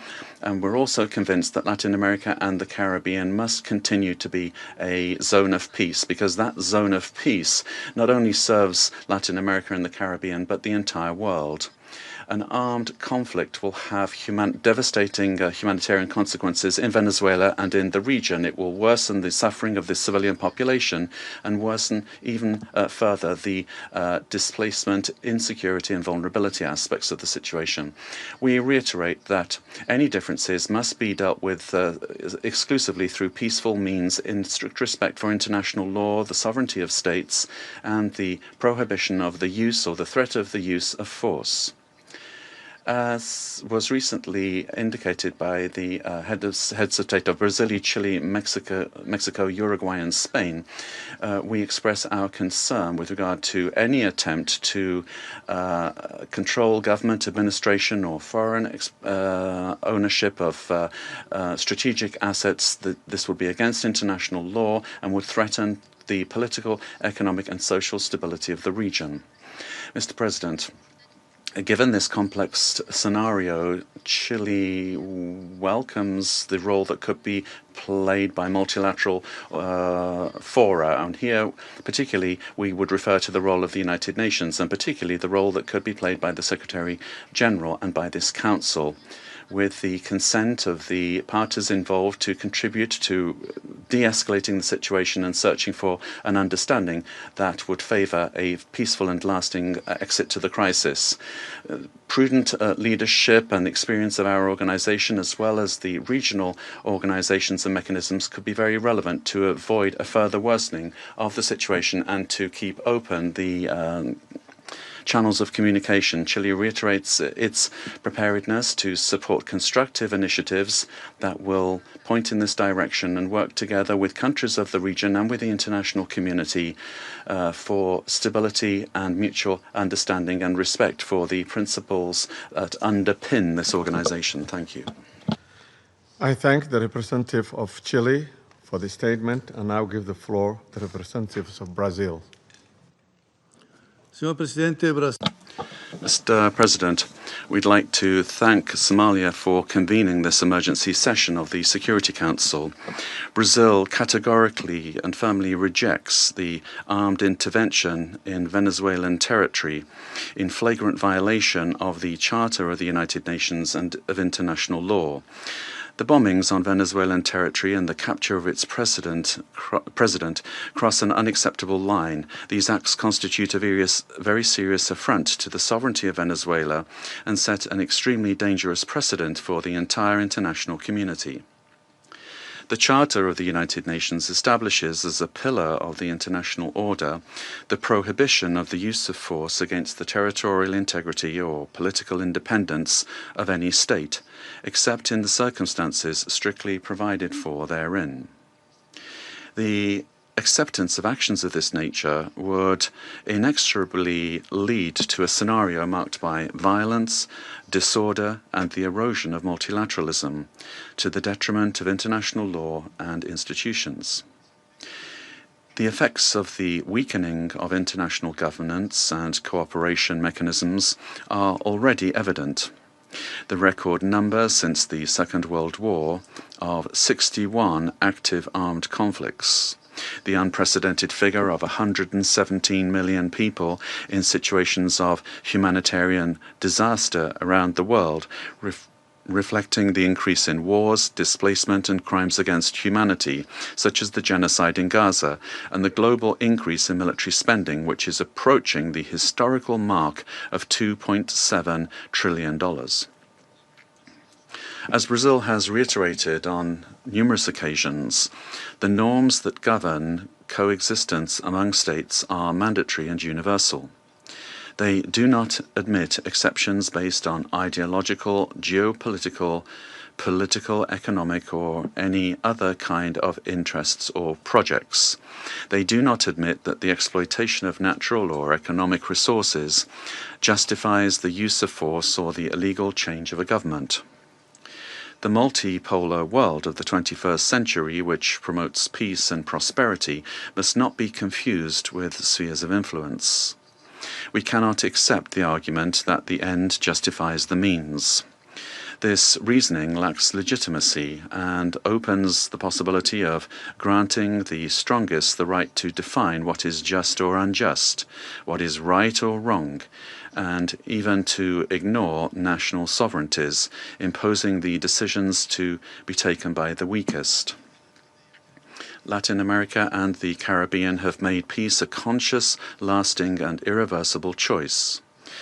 The resort to force in our region evokes chapters of history that we believed we'd left behind us and endangers the collective effort to preserve the region as a zone of peace and cooperation, free of armed conflicts, respectful of international law and the principle of non-intervention. Armed interventions in the past have had profoundly negative and lasting consequences. Contrary to freedom and democracy, those interventions produced authoritarian regimes and serious violations of human rights, leaving as a lamentable result thousands of dead, political prisoners, tortured persons, and disappeared persons whose families still today search for their loved ones as well as justice and reparation. For the first time in South America, a profoundly alarming event has occurred. An external armed aggression with the deployment of troops and bombings in a neighboring country contiguous with Brazil, with which we share more than 2,000 kilometers of border. Mr. President, South America is a zone of peace. I insist upon that. We have upheld and will uphold with full determination peace and non-intervention in our region. Furthermore, Brazil does not believe that the solution to the situation in Venezuela lies in the creation of protectorates in the country, but rather in solutions that respect the self-determination of the Venezuelan people within the framework of its constitution. The events of January 3rd transcend the regional sphere. The attack on the sovereignty of any country, regardless of the direction of its government, affects the entire international community. This and other cases of armed intervention against the sovereignty of a country, its territorial integrity, or its institutions must be vehemently condemned. It is up to this Council to assume its responsibility and react with determination, clarity, and obedience to international law in order to prevent the law of force from prevailing over the force of law. Brazil trusts that the future of Venezuela will be built by the Venezuelan people through dialogue, without external interference, and within the framework of international law. Thank you. For Brazil, for the statement, and now give the floor to the representative of Mexico. Señor Presidente. Mr. President, thank you for having convened this emergency meeting of the Council. The government of Mexico has already made its position clear with regard to our condemnation of the military aggression of January 3rd against targets in the territory of Venezuela, in clear violation of Article 2 of the Charter of the United Nations. These actions must not be allowed, as they constitute a severe blow to the Charter and to multilateralism. Mexico would like to clarify the following points. 4 points. Number 1, the prohibition of the threat or the use of force against the sovereignty, territorial integrity, or political independence of any state is the foundation of international law, regardless of the country or the government involved. 2, rhetoric pointing towards the escalation or expansion of military actions, including to other countries in our region, threatens regional stability. 3, the Security Council has the responsibility and, above all, it has the obligation to act decisively and without double standards in the face of serious violations of the Charter, and to restore international peace and security in strict adherence to the provisions of Article 24 and observing Article 27.3. 4. It is for sovereign peoples to decide their destiny and to find peaceful, democratic, and negotiated solutions to their political differences within a framework of unrestricted respect for human rights. Regime change by external actors and the application of extraterritorial measures are not only acts contrary to international law, but historically, all they've done is exacerbate conflicts and weakened the social and political fabric of nations. Mr. President, esteemed colleagues, despite the political differences among our governments, Latin America and the Caribbean has been forged as a zone of peace. Collectively, we have, for decades now, resorted to the available political and legal mechanisms available in order to peacefully settle disputes. The current violation of this fragile balance gravely endangers the political stability and the security of the region, as well as the well-being of our peoples. Those who justify these acts deny the independent history of Latin America and the Caribbean. Mexico, firm in its constitutional principles of foreign policy and its pacifist calling, emphatically reiterates that dialogue and negotiation are the only legitimate and effective ways to resolve existing differences. I reiterate the call of the President of Mexico for the UN to do more to resolve this and other conflicts, including through the good offices of its Secretary-General. In view of the events of January 3rd, Mexico reaffirms its willingness to support any effort at facilitating dialogue, mediation, or providing assistance that promotes peace in the region. Finally, we cannot overlook the fact that this session of the Council has been held only now, when what we face is a serious situation that puts international peace and security at risk. Thank you. I thank the representative of Mexico for his statement and now give the floor to the representative of Paraguay. Gracias, señor presidente. Thank you, Mr. President.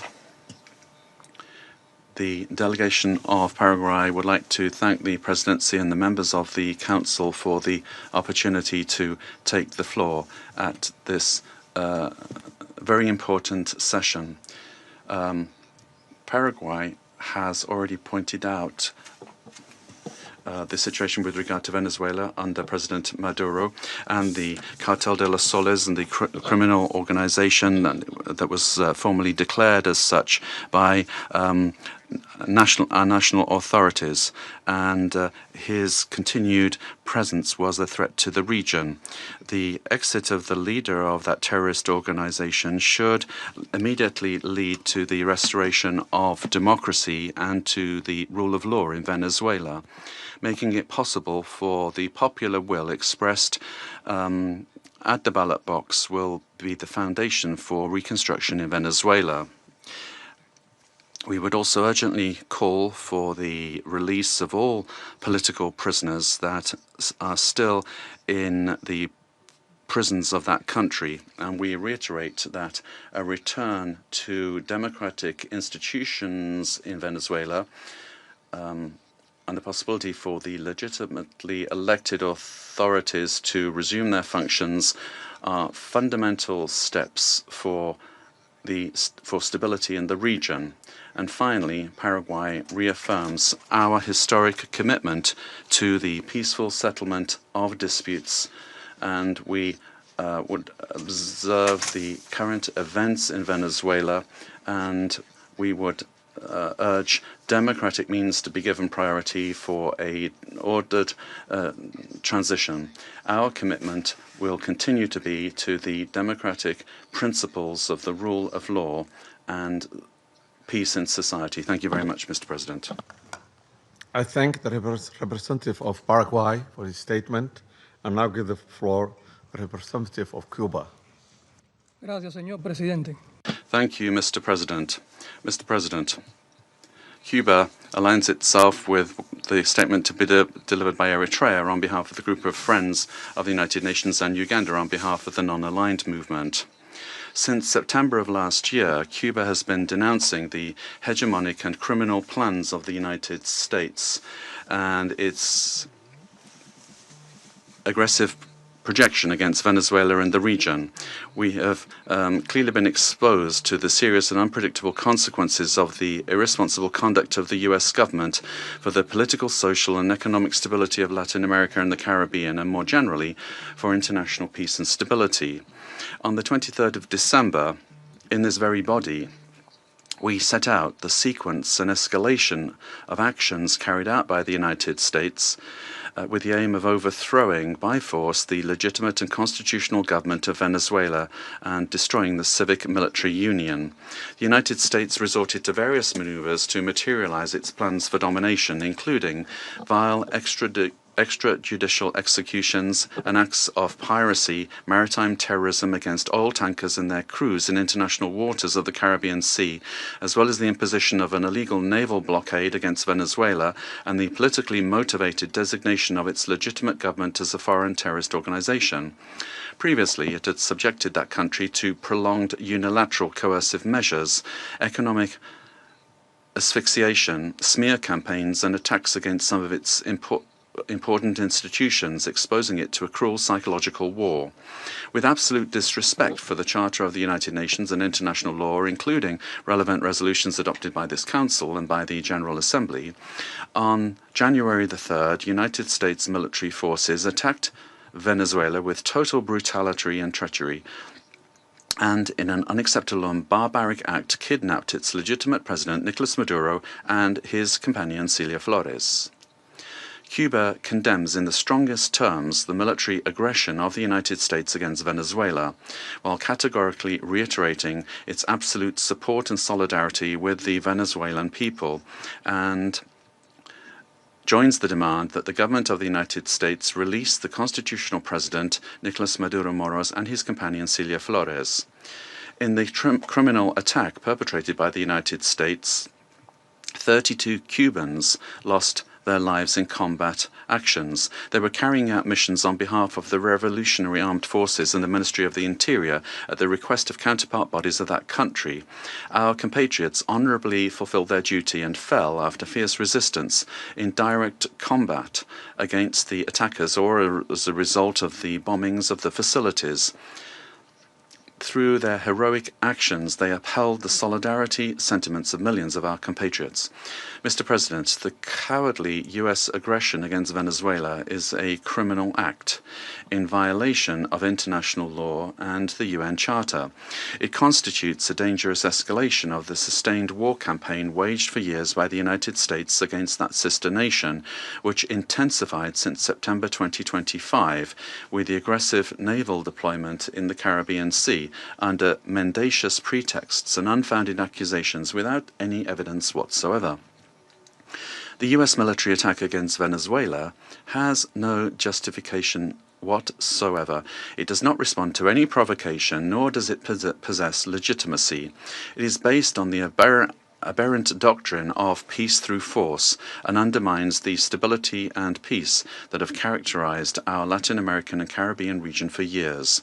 It seeks to promote a change in the constitutional order of the Bolivarian Republic of Venezuela, freely chosen by its people.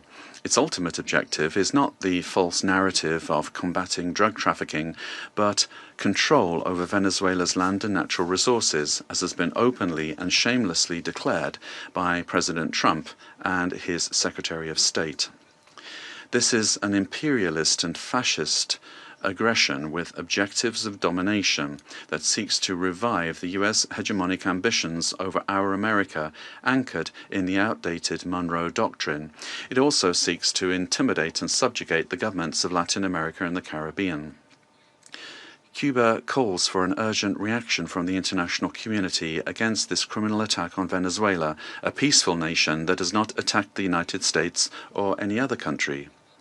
We call on all governments, parliaments, social movements, and peoples of the world to condemn the U.S. military aggression against Venezuela and to confront this act of state terrorism that threatens international peace and security and seeks to impose a new doctrine of U.S. imperialist domination in Latin America and the Caribbean and in the world. Mr. President, the recent statements about imperialist plans to steer Venezuela toward a supposed safe, appropriate and prudent transition are totally unacceptable. In the U.S. vision of domination, this means imposing a puppet government functional to its predatory goals, particularly unrestricted access to and plundering of natural resources that, by right, belong to the Venezuelan people. Determining the destiny of Venezuela is an exclusive right of its people, without external interference. If the U.S. government, lacking any moral authority whatsoever, truly cared about the peace, freedom and justice of Venezuelan men and women, it would not have bombed that territory with absolute disregard for the lives, sovereignty and territorial integrity of that nation. I conclude by reaffirming our unwavering adherence to the proclamation of Latin America and the Caribbean as a zone of peace, and by calling for action with the firmness and determination that current circumstances demand. always in defense of international law and of a future of peace for all the peoples of our America and of the world. Thank you. I thank the representative of Cuba for the statement and now give the floor to the representative of Nicaragua. Muchas gracias. Thank you very much, Mr. President. Latin America and the Caribbean is a zone of peace, declared by the Community of Latin American and Caribbean States, CELAC, on behalf of all of the peoples and governments of our region. This zone of peace must be fully respected by all governments of the world without exception, and in particular by the members of this Security Council responsible for international peace and security. This decision, these desires and aspirations of our peoples, are a noble contribution to world peace, to international law, and to the United Nations Charter. Mr. President, Nicaragua supports what was expressed by the interim president of Venezuela, Delcy Rodriguez, calling for the immediate release of the constitutional and legitimate president of Venezuela, Nicolás Maduro Moros, and the first fighter of the country, Cilia Flores. All member states of the United Nations have the duty to respect international law, the spirit, the purposes and principles of the United Nations Charter, the right to sovereignty, self-determination, territorial integrity of states, non-interference, and peaceful coexistence. The Venezuelan people are a dignified people, the people of Bolivar, of Chavez, and of Maduro, and they have never bowed the knee. They defend their right to sovereignty and their right to peace. Nicaragua will always stand with Venezuela.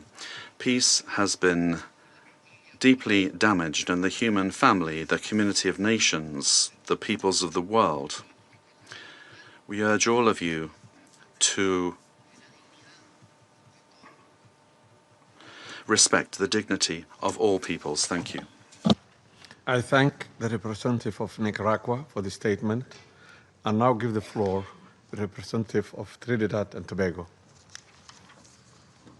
Thank you, Mr. President. The delegation of Trinidad and Tobago thanks the Security Council for convening this urgent meeting following the recent developments in the Bolivarian Republic of Venezuela. My delegation addresses this council today as a Caribbean nation, a neighbor of Venezuela, and a long-standing advocate for peaceful coexistence and the rule of law. The government of Trinidad and Tobago has taken note of the military operations undertaken by the United States in Venezuela. We remain committed to cooperative efforts led by the United States to disrupt and dismantle networks that enable transnational crime across the Americas, whose activities have had debilitating effects on the security and stability of the region. Trinidad and Tobago remains steadfast in its support of the United States of America's initiatives that strengthen regional security, reinforce the rule of law, and safeguard the well-being of our societies, the Americas. The government of Trinidad and Tobago, while valuing its long-standing and robust partnership with the United States, remains equally committed to maintaining a constructive and respectful relationship with the Bolivarian Republic of Venezuela and continues to uphold peaceful relations with the people of Venezuela. The delegation of Trinidad and Tobago wishes to underscore its long-standing relationship with both the United States and Venezuela and stands ready to work collaboratively with all partners who share the aspiration of a safer, more prosperous and stable hemisphere. Mr. President, I thank you. I thank the representative of Trinidad and Tobago and now give the floor to the representative of Spain.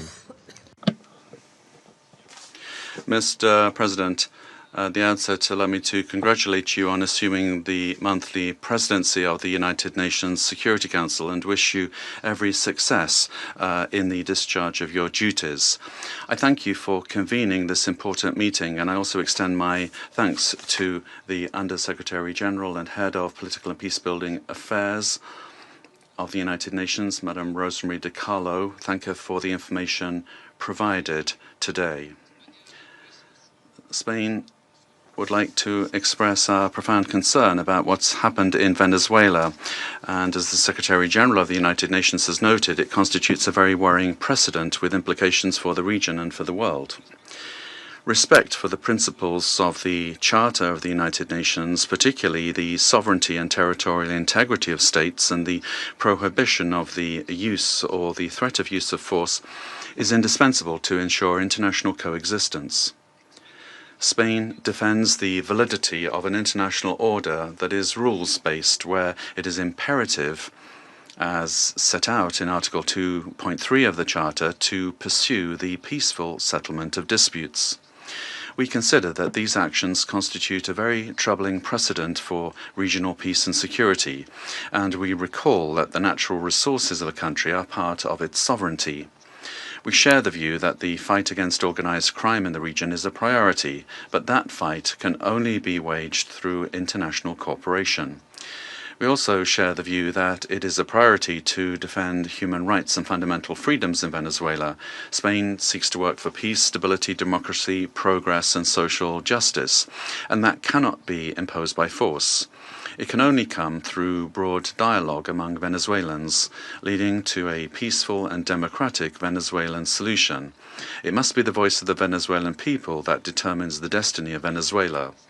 Spain did not recognize the results of the most recent elections held in Venezuela in July 2024 and has been unequivocal in condemning any violations and threats to human rights.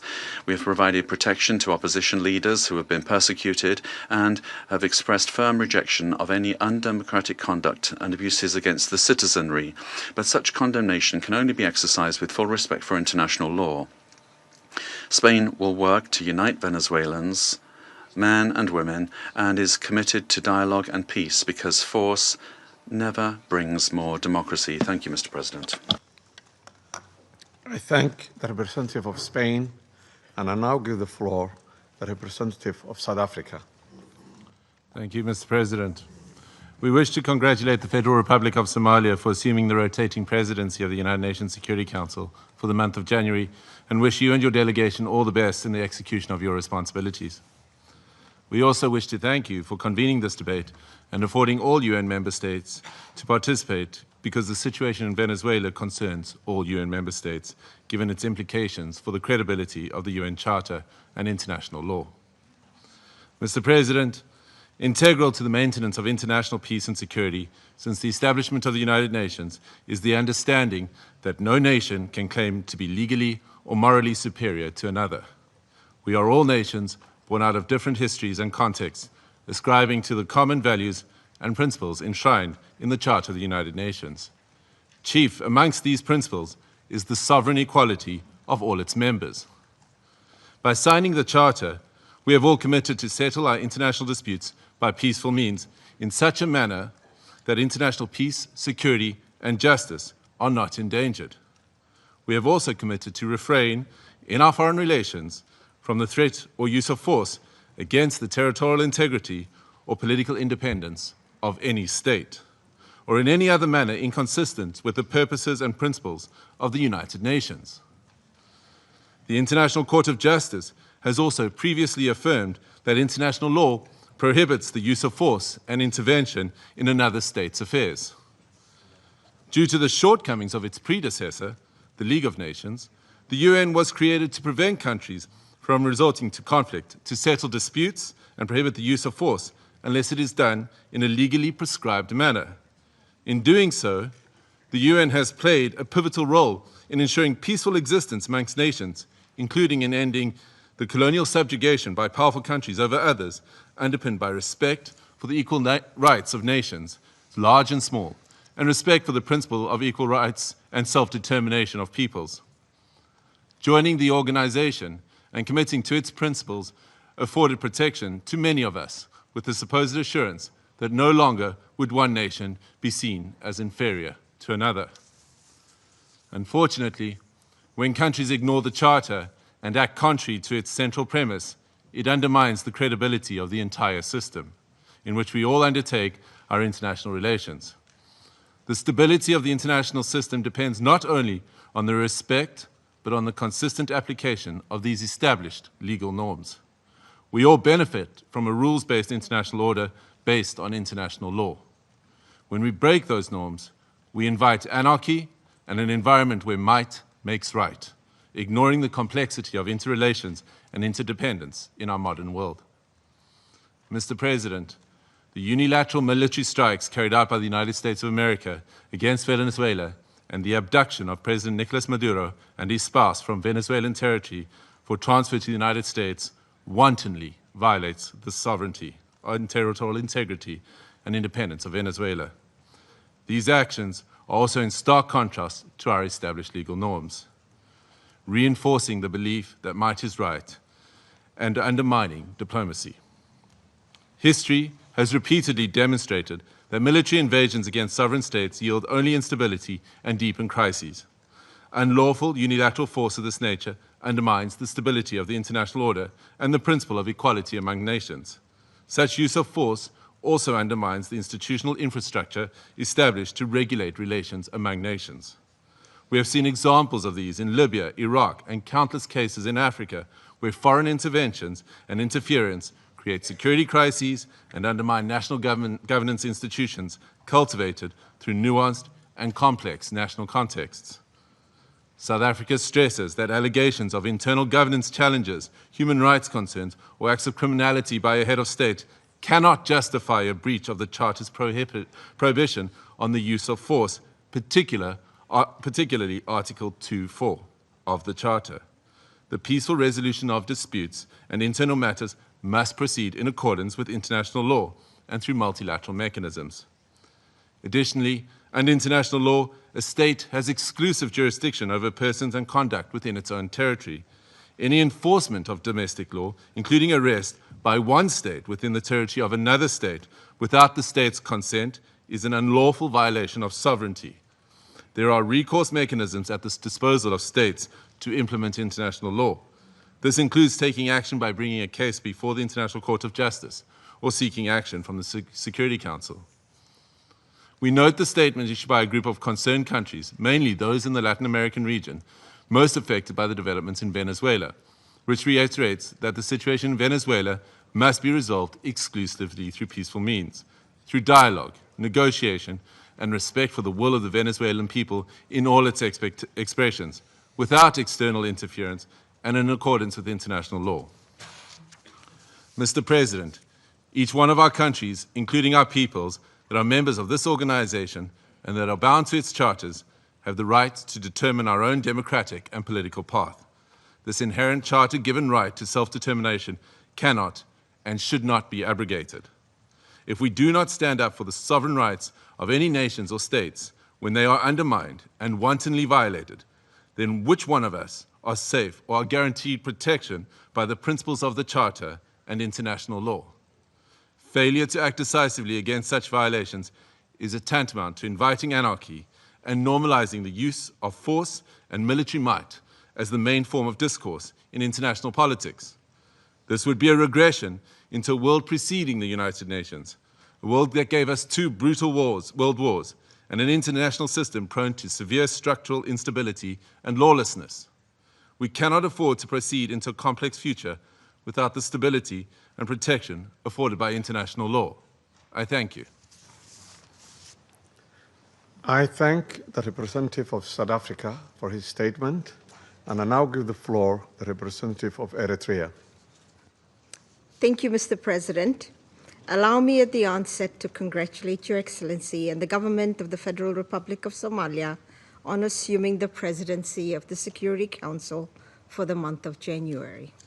We also extend our congratulations to Bahrain, Colombia, the Democratic Republic of Congo, Liberia, and Latvia on their election to the Security Council. As this is the first Security Council meeting of the year, allow me to pay tribute to the outgoing members, Algeria, Guyana, the Republic of Korea, Sierra Leone, and Slovenia, for their dedicated service and diligent work throughout the tenure of the Council. I read this statement on behalf of the Group of Friends in Defense of the United Nations Charter.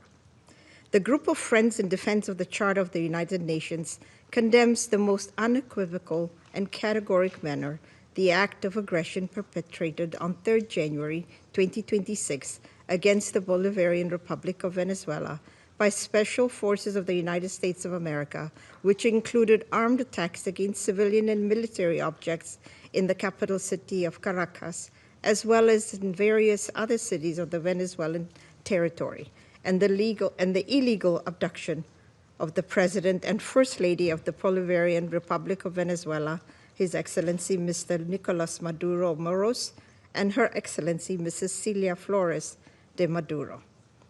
The member states of the Group of Friends in Defense of the Charter of the United Nations expressed their serious concern at the impact of these series of armed attacks, particularly on civilians and their human rights to life, which have included military assaults with U.S. Special Forces, while emphasizing that such acts constitute a clear breach of international law and of each and every principle governing international relations, including those foreseen in the Charter of the United Nations.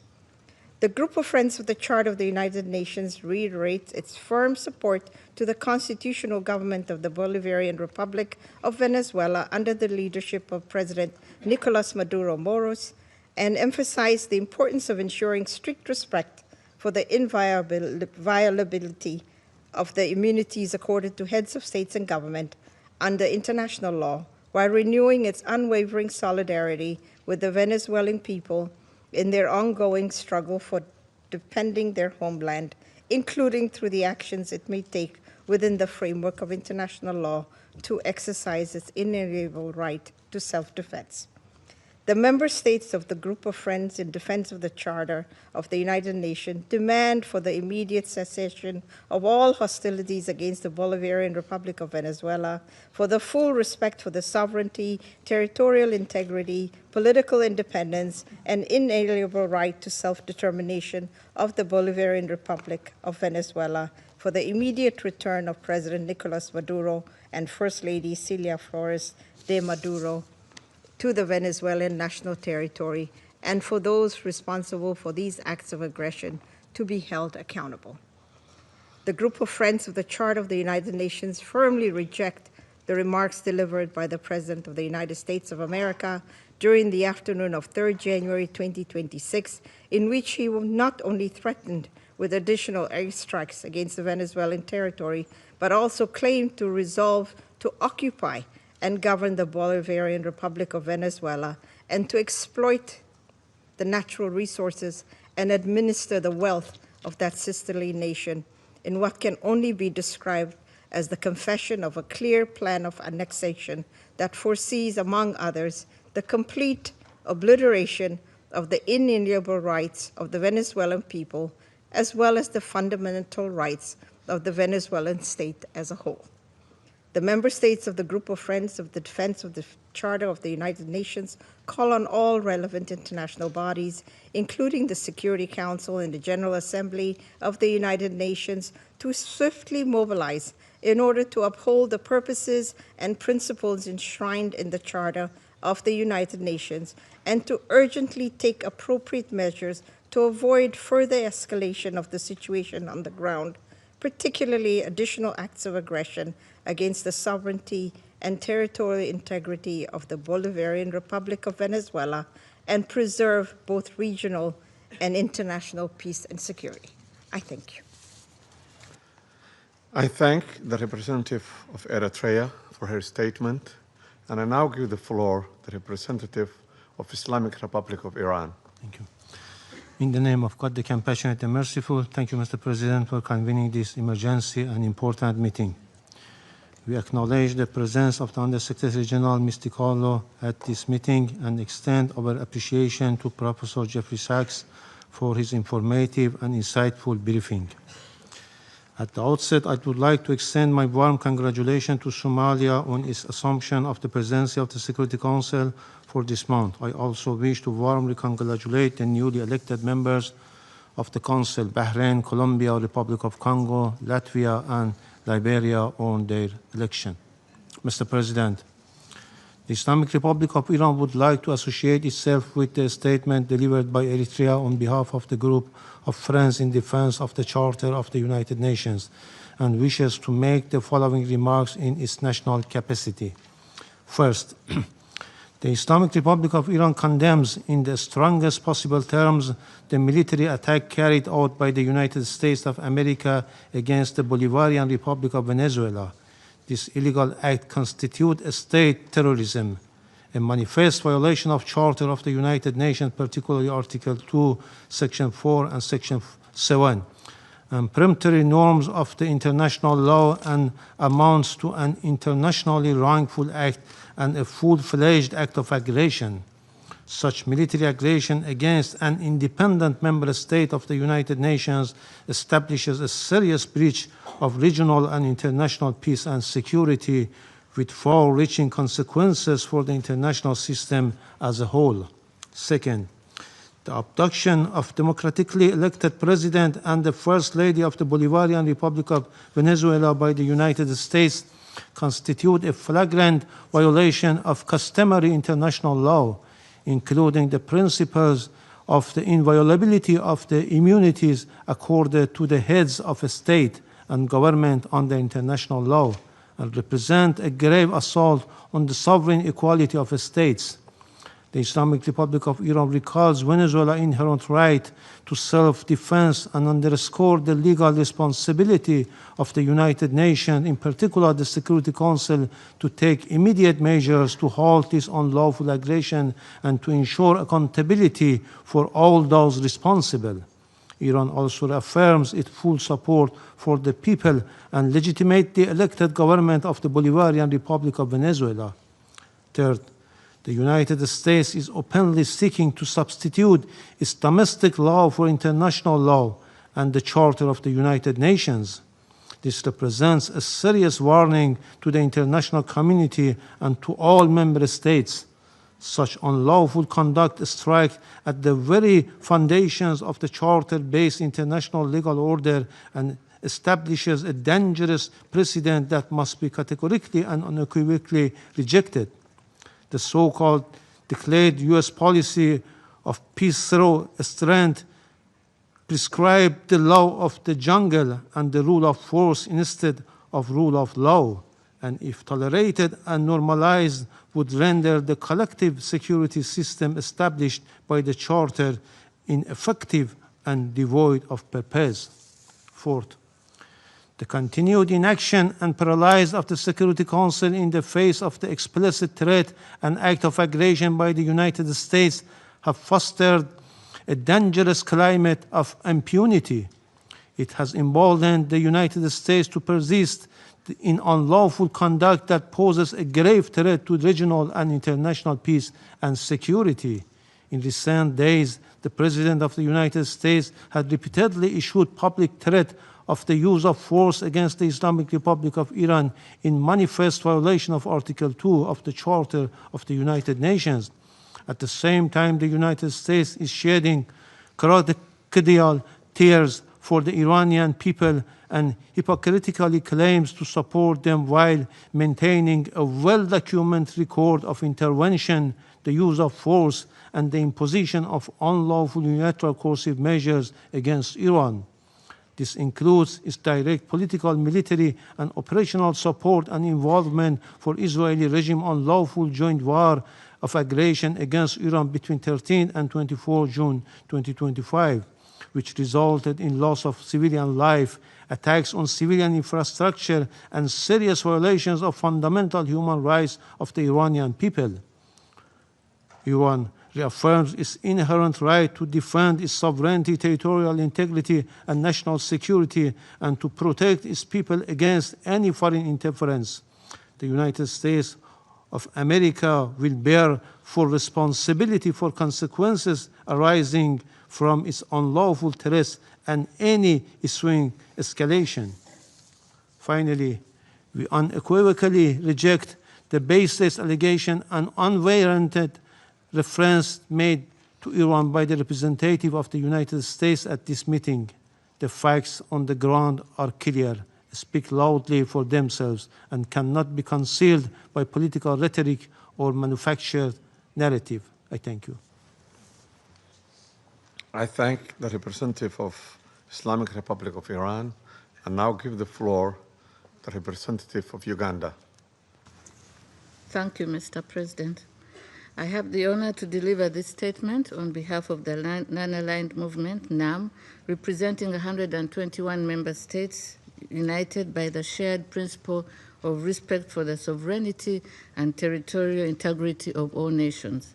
The Coordinating Bureau of the Non-Aligned Movement, NAM, categorically condemns the act of aggression perpetuated by the United States of America against the Bolivian Republic of Venezuela since the early hours of 3rd January 2026, which included armed attacks against civilian and military locations in the capital city of Caracas, as well as in various other cities of the Venezuelan territory. The Coordinating Bureau of the Non-Aligned Movement notes that attacks in question, which blatantly violate the purposes and the principles enshrined in the Charter of the United Nations, as well as the norms of the international law, constitute an act of war against the Bolivian Republic of Venezuela that undermines both regional and international peace, security, and stability, while also threatening the very right to life of the Venezuelan people. Excuse me. The Coordinating Bureau of the Non-Aligned Movement demands the immediate cessation of all hostilities against the Bolivian Republic of Venezuela, the full respect of the sovereignty, territorial integrity, political independence, and inalienable rights to the self-determination of Bolivian Republic of Venezuela, and that those responsible for those ongoing acts of aggression to be held accountable. The Coordinating Bureau of the Non-Aligned Movement reaffirms the inviolability of the immunities accorded to the heads of states and government under international law, which constitute a fundamental pillar of sovereign equality, peace, coexistence, and stable international relations. These immunities, firmly rooted in customary international law and consistent with the purposes and principles of the Charter of the United Nations, must be respected universally without discrimination, and any actions or measures that undermine or selectively disregard them risk eroding multilateralism, destabilizing international relations, and weakening the international legal order. Excuse me. Mr. President, the Coordinating Bureau of the Non-Aligned Movement reiterates its full solidarity with the people and government of the Bolivian Republic of Venezuela at this critical time, and insists that military solutions are not viable avenues for addressing any issues that may be of concern between members of the international community. I thank you, Mr. President. I thank the representative of Uganda for the statement.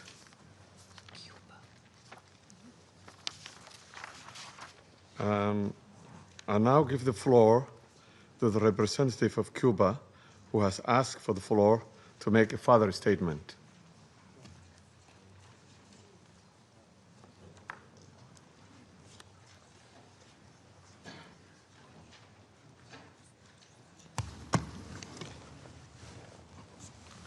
Gracias, señor presidente. Thank you, Mr. President. Mr. President, my delegation feels it must take the floor again to respond to the unfounded accusations formulated by the United States against Cuba.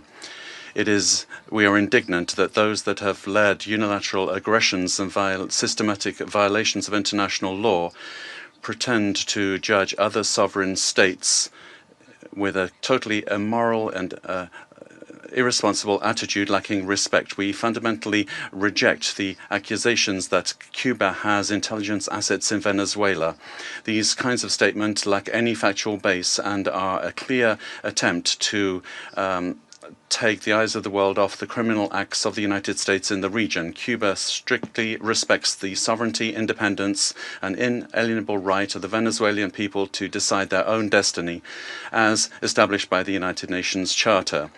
Cooperation between both countries is in multiple spheres, has legitimate bases, and is based on bilateral agreements signed by both parties. As has been declared by the revolutionary government, the 32 combatants that fell in terrorist acts perpetrated by the United States were in missions of the revolutionary forces at the request of Venezuela. Those patriots were heroic in their action, showing solidarity with millions of Cubans. These accusations